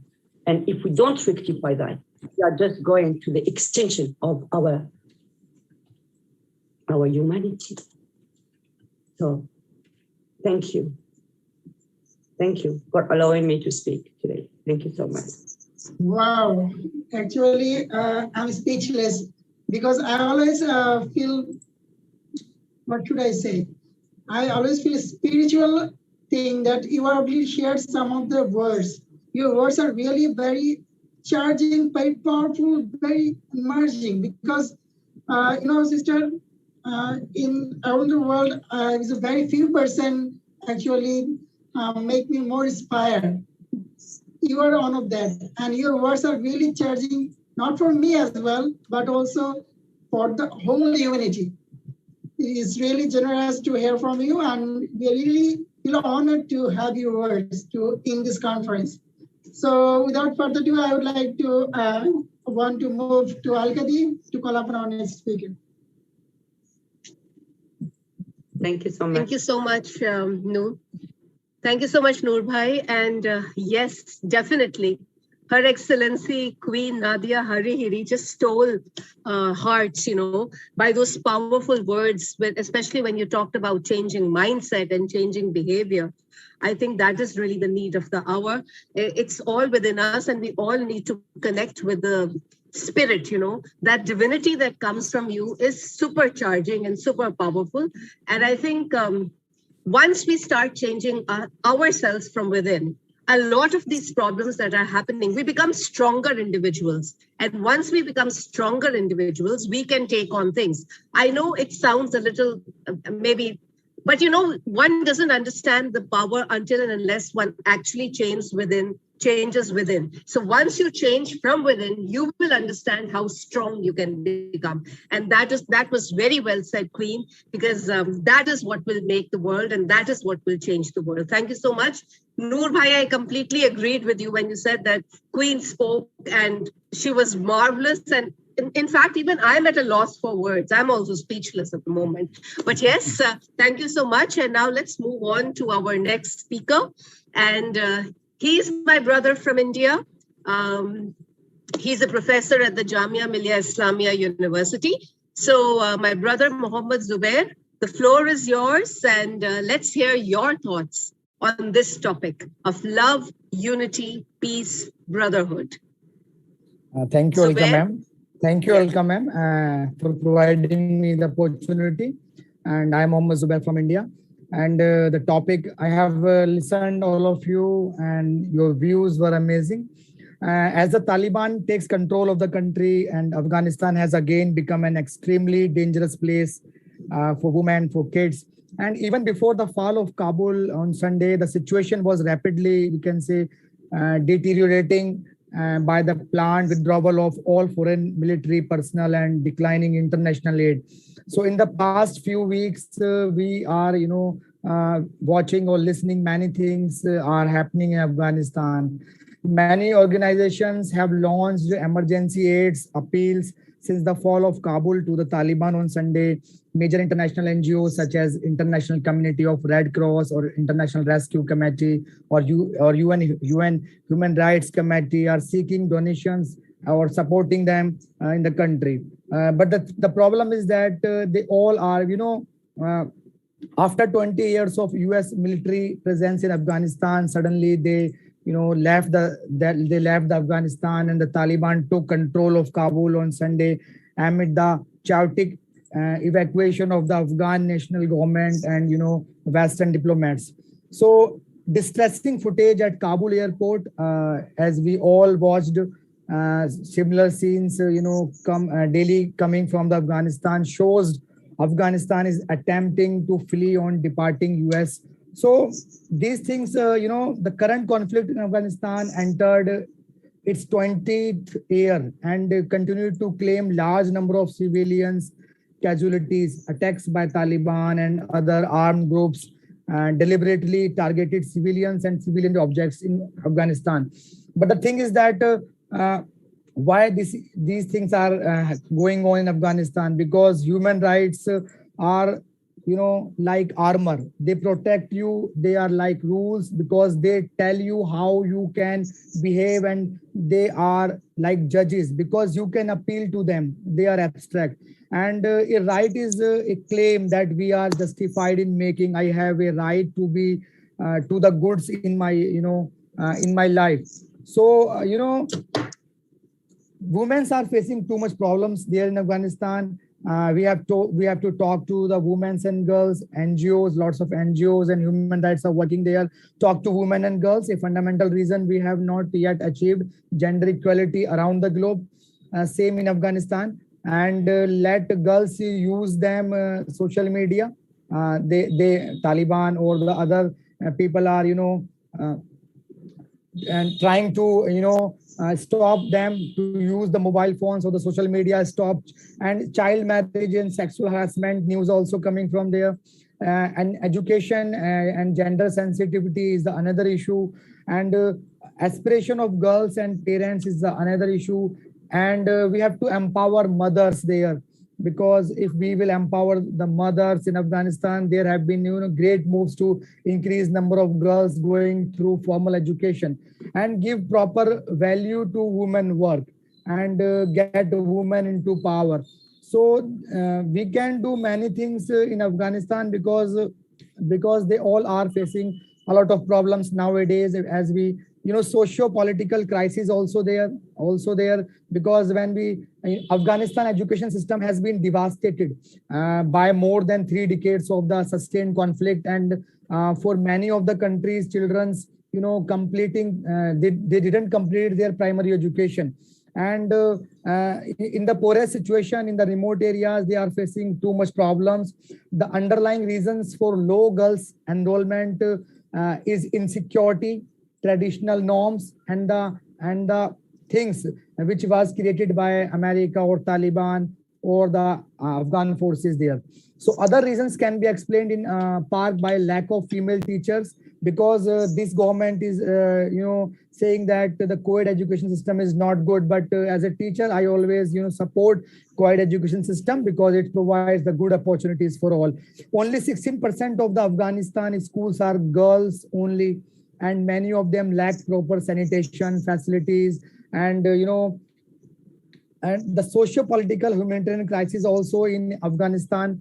So these are the things. Strong education system is required there because they have to aware. So this will be happen when the whole world will support them, and we can make some pressure on Afghan government or Taliban government, because they are sometimes they are very brutal against the women, against the children, and they are not providing the equal opportunities to the women. Because when we talk about human rights, are the basic rights that belongs to all of us, simply because we are human beings, and they embody key values in our society such as fairness, dignity, equality, and respect. So if human rights are important means of protection for all of us, especially for the Afghani peoples they are facing, because we listened, we watched many news coming from Afghanistan, and hope we can make some efforts, and we can as a team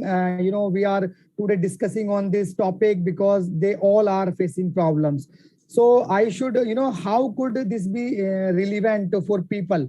The right the action is required, because many countries are talking about this, but United Nations must take some steps against this kind of things. Right to liberty is important. I have the right not to lose my liberty except for a very good reason. And how could this be relevant to me? Because as we know, the right to respect for family, the right to respect for life or home. Many people came from Afghanistan and they told about their stories, what they faced in Afghanistan from the last 20 years. And in the recent past, they face a lot of problems. So as a team, or as a, in the world, many organizations are working, but as a single, we can say in the uniform pattern and the uniform way, we have to help them because they are facing too much problems. Thank you. Wonderful, Brother Zubair. I mean, the fact that you said awareness can be a mighty help in solving the situation, and the fact that human rights are like armor. I mean, these were relevant points that you made, and also one point about, freedom is important, and freedom is the right with us. Nobody can snatch that away. So thank you so much for those mighty words from you. And now it's, thank you so much. And now moving on to Caroline. Caroline, please take over. Thank you so much. I'd like to call upon Your Highness, Dr. Hari Krishna Maram. He has just joined us. If Dr. Hari Krishna Maram is there. Sister, sorry to interrupt. You can call the next speaker as Advocate Nupur, then call the Hari Krishna's. Yeah. It would be great because all right.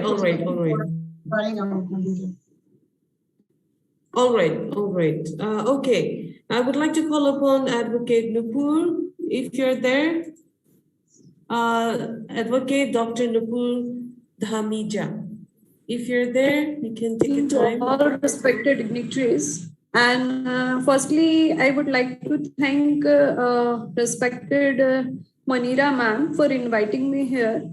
As we know that, as the United States withdraw its remaining troops in 2021, fighting between the Taliban and Afghan government forces intensified, and Afghan branch of Islamic State also carried out attacks, including against civilians.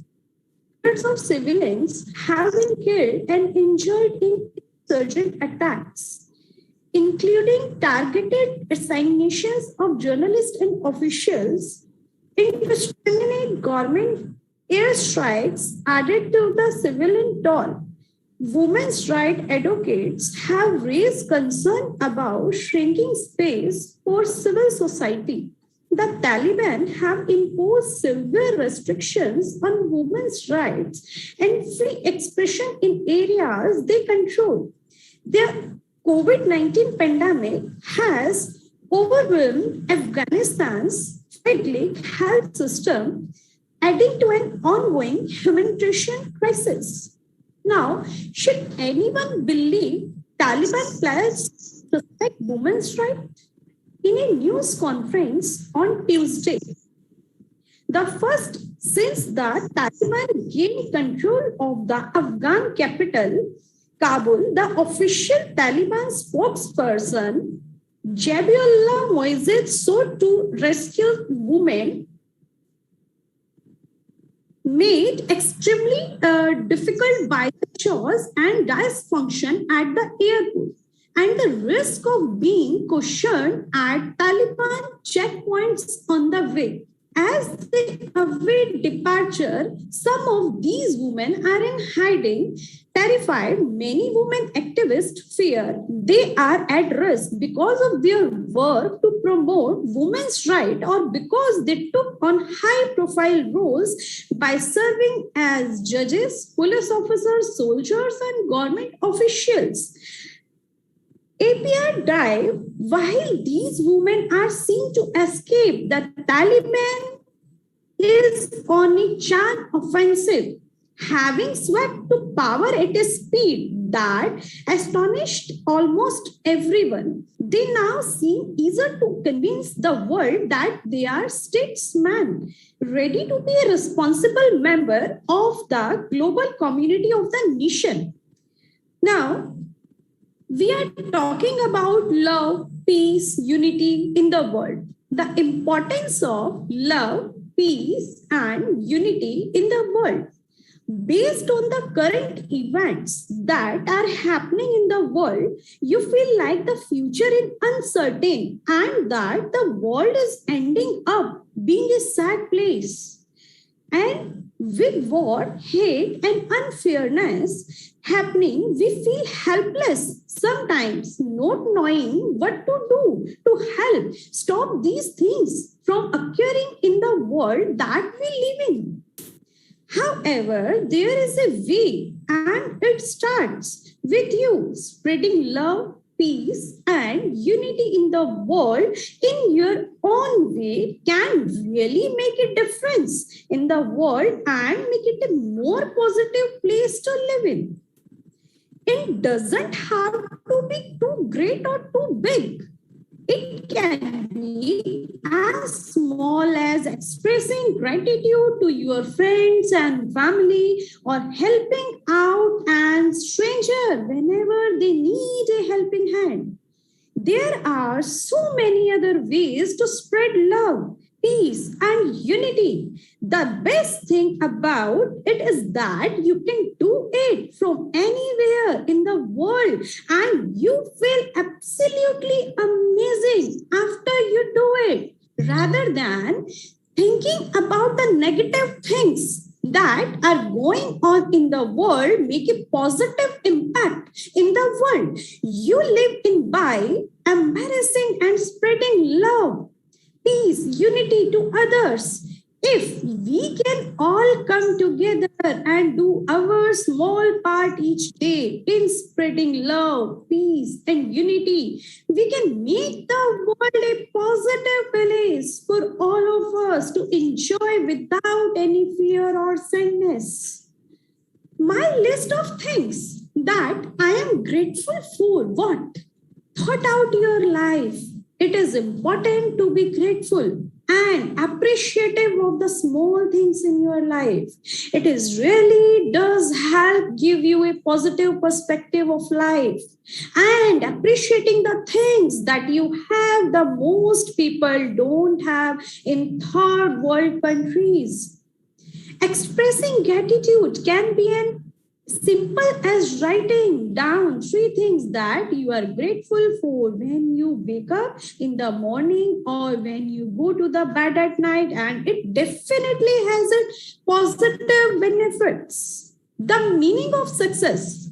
Now we are talking meaning of success. Throughout our lives, we have been exposed to successful companies, successful brand names, and successful people that turn an idea into a very successful product or service. What does success mean, and what do these successful companies and people have in common?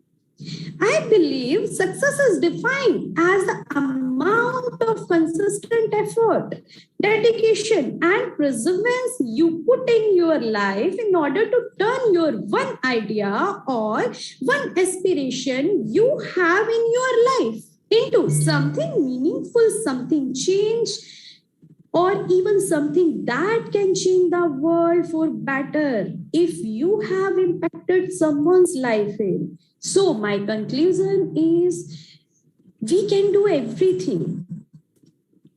We can do everything. This day, we are thinking, if we are thinking this day is our last day, so we can do everything for society, for world, then we should do. We should help others. We have very lack of unity, so we build up our unity. We build up our unity. We strong our love powers. We strong our respect powers. We strong our care powers. All are ours, and I am yours. You are mine. This concept is very much powerful for us. So we should take any step. We should take steps for better world. Thank you so much, and thank you so much, respected Dr. Monira ma'am. Thanks for inviting me here. Thank you so much. Thank you so much, Advocate.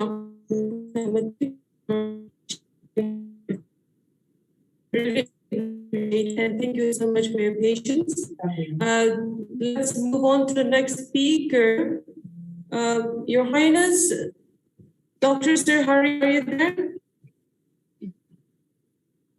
Dr. Sir Hari Krishna Maram? Yeah. Yes, Okay. thank you. Thank you so much.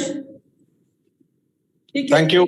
Thank you, Carolina, for giving this wonderful opportunity, and digital greetings to each one of you. And wonderful to be a part of this great interaction, talking about the current trends. And nice to listen to Queen Nadia. Beautiful words, beautiful kind of a message. And nice to see great esteemed line of speakers. And I'm fortunate coming as a last speaker because most of my esteemed speakers expressed their views on this. So what I would like to say is today, we are a 100 trillion economy in the world. And because of the COVID, last 18 months, a lot of countries, a lot of individuals across the world are suffering. So in these kind of situations, I think the war which happening, the kind of unhealthy thing happening at Taliban is not good for each citizen of this world of 7.5 billion people. The reason is today, if you look at the kind of money each country is spending on forces, on military, is a huge. Almost 15 to 20% of the GDP is spent on the forces, on the military of some of the countries. So where large number of people are not having food, they don't have a basic healthcare facility, they don't have a basic kind of a living education, the basic required kind of a clothes. So then when these kind of situations are happening, I strongly feel because the message is love and the kind of a peace. So we need today every citizen has to sleep peacefully, that nothing will happen to him, to his relatives, or to his friends. Then only the world will prosper and the world will come with the innovative thinking. The world will always progress. If these kind of situations are there, people will be scary, people will not have a peace of mind, and the world will suffer a lot in economy, in happiness, in prosperous, in jobs. Every sector we will be losing. So I think all should be united to fight against the kind of things which are happening in Afghanistan. And definitely, I strongly feel every country should come forward to support people, the citizens, and give a peace and give a good life and give a kind of a surety to them that nothing will happen. So then only we can able to see the beautiful world in front of us. Then only we can able to enjoy our lives. Then only we can able to live happily in coming years. Because today the largest young population is looking across the world what is happening. So if we don't able to give a good life to the young kids, then the purpose of this world will be lost. So these are my few points to share with all of you. And once again, thank you very much for this wonderful opportunity and connecting with you all. Thank you. Thank you so much, Your Highness, for sharing your time with you, regardless of your busy schedule. Really appreciate your thoughts, and like always, it's an inspiration and motivating listening to you. Thank you so much. I would like to pass it to Ahmed, Ambassador Nur Ahmed. Yes, thank you so much. The next speaker.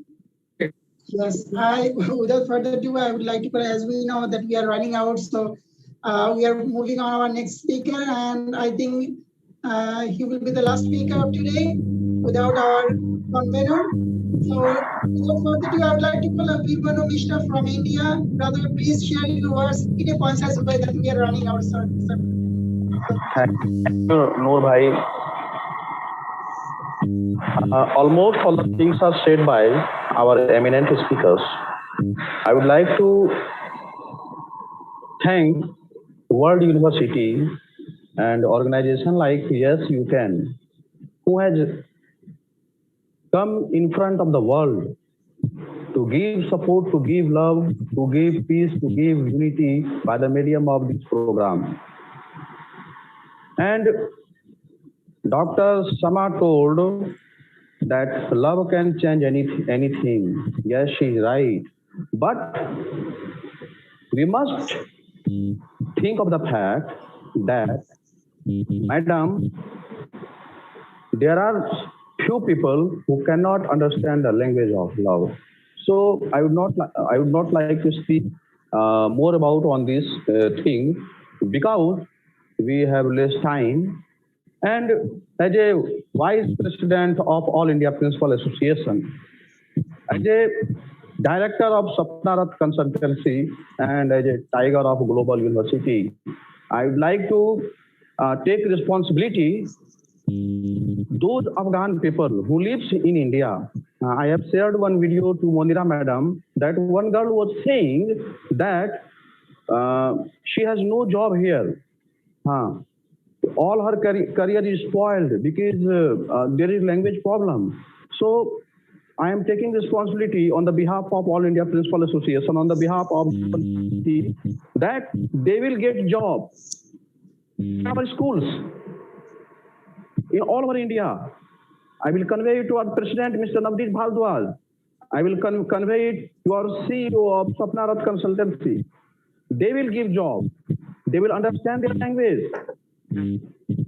And Madam Monira, I salute you. As a lady, you are doing marvelous work. And I am extremely happy. I want to say more, but I would like to conclude with these lines. Nafrat buri hai na palo ise. Hate is very bad thing. Don't keep in your heart.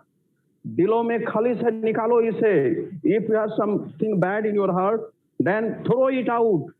Na mera na tera, ye sabka watan hai, sambhalo ise. It is not my nation, it is not your nation, it is our nation, our country, our global university, our yes you can. So save it for peace, for unity, for love.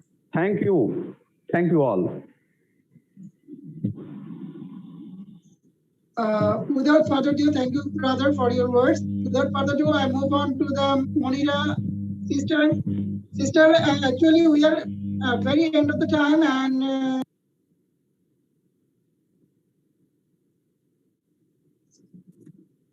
yes, Noor bhai. Short way, so it would be great. Okay. Thanks a lot, my dearest leaders, educators, and our Queen Nadia, our Queen Elizabeth, and wonderful panelists here. I would like to convey my regards to all my eminent professors, educators, and leaders who made it possible today. And I know you have many things to say and share, but I am not taking your time. I'm requesting Dr. Dipankar Roy just to have 2 minutes, and after 2 minutes, I will request our Queen Elizabeth to conclude this session, because within 5 minutes, we need to cut off this program. Dr. Dipankar Roy, just take 2 minutes and please give a scope to our Queen Elizabeth for concluding session. Thank you, Dr. Dipankar Roy. Requesting you to convey the last message in 1 minute, if possible. Monira, this is an extremely strong opinion which we all must take. And it is just not the women of Afghanistan, it's just not the kids of Afghanistan. If you still remember, which is continuously being played on television channels and on social medias, the 100,000 male of Afghanistan who was running on the tarmac of the airport of Afghanistan, which shows that it is the male counterparts are also has lost their confidence. Rather, in the contrary, I have seen yesterday the other visual where 100,000 women came out on the street with a 200-meter long national flag of Afghanistan and was shouting their protest to what is happening right now. So I believe that it is we all folks, whether it is male, whether it is female, we all folks need to be united and raise our voice unitedly and say, this is not done. You need to govern properly or get lost. Thank you. Yeah, please request our moderator to have the concluding line from our Queen Elizabeth, our dearest moderators. Alkati, please move here. Yeah. So as a As a final power words and inspirational dose, I would like to request our Honorable Queen, Her Excellency Queen Elizabeth Lucas, to wrap up this entire session and give the final words. Queen Elizabeth, please. Thank you so much. I've been sitting here for 3 good hours. Listening and listening and learning and taking my notes. Look, if we want to take action, we have to take notes. You see my notes? Because yes. I'm an action taker. Like Dr. Deepaka has said, Deepaka, I'm sorry, but I always call you Dr. Roy because that is fine for me. And like you said, we need to take action. Yes. Corporately, we stand together and we do it. Yes. And I believe that other speakers as well have said that individual also needs to contribute. I agree on that as well. We are all working together, either corporately or individually. And I also want to appreciate every one of us for your time, because I believe that what is going on in Afghanistan, it's really, really hurting us. Because what happens to brothers and sisters also is happening to our thing, to everything, because we are all human beings and we are all working towards humanity. So I want to appreciate every one of us. You've said it all. And I pray that we all have ability to contribute, to stand, to pray, and to fight, and to support, and to do whatever it takes to contribute, whatever, every power we all have. Because like Dr. Royal said, it's not only Afghanistan. What I've seen for the past many years now, it's like when one is finished, when one war is finished, or when one problem has been solved, guess what?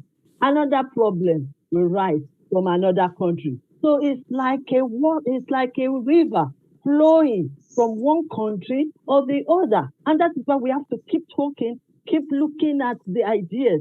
Maybe some of our ideas are old ideas.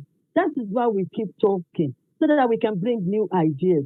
Because this thing is going on and along. I've been in this world for how many years now? And I've been hearing problems, wars, fighting, violence, all my years. So that is why we keep talking. And I want to also appreciate the fact that our lady also has given us also another plan as well. Every one of us on this stage, we have spoken, and we have all spoken the right word, the right solution, the right inspiration, the right insight. And I want to say thank you very much on behalf of our wonderful founder, Monira Sultana Coffee. We want to say thank you. We appreciate you all for your time. And I want to also use this time as my last word.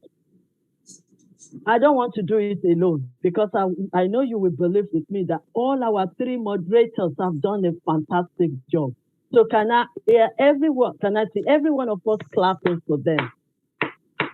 Every one of us clapping for all our moderators. They've done a great job. Their time, the way they've organized themselves, I'm so pleased. So I want to say thank you. Thank you. Please, let's clap for them.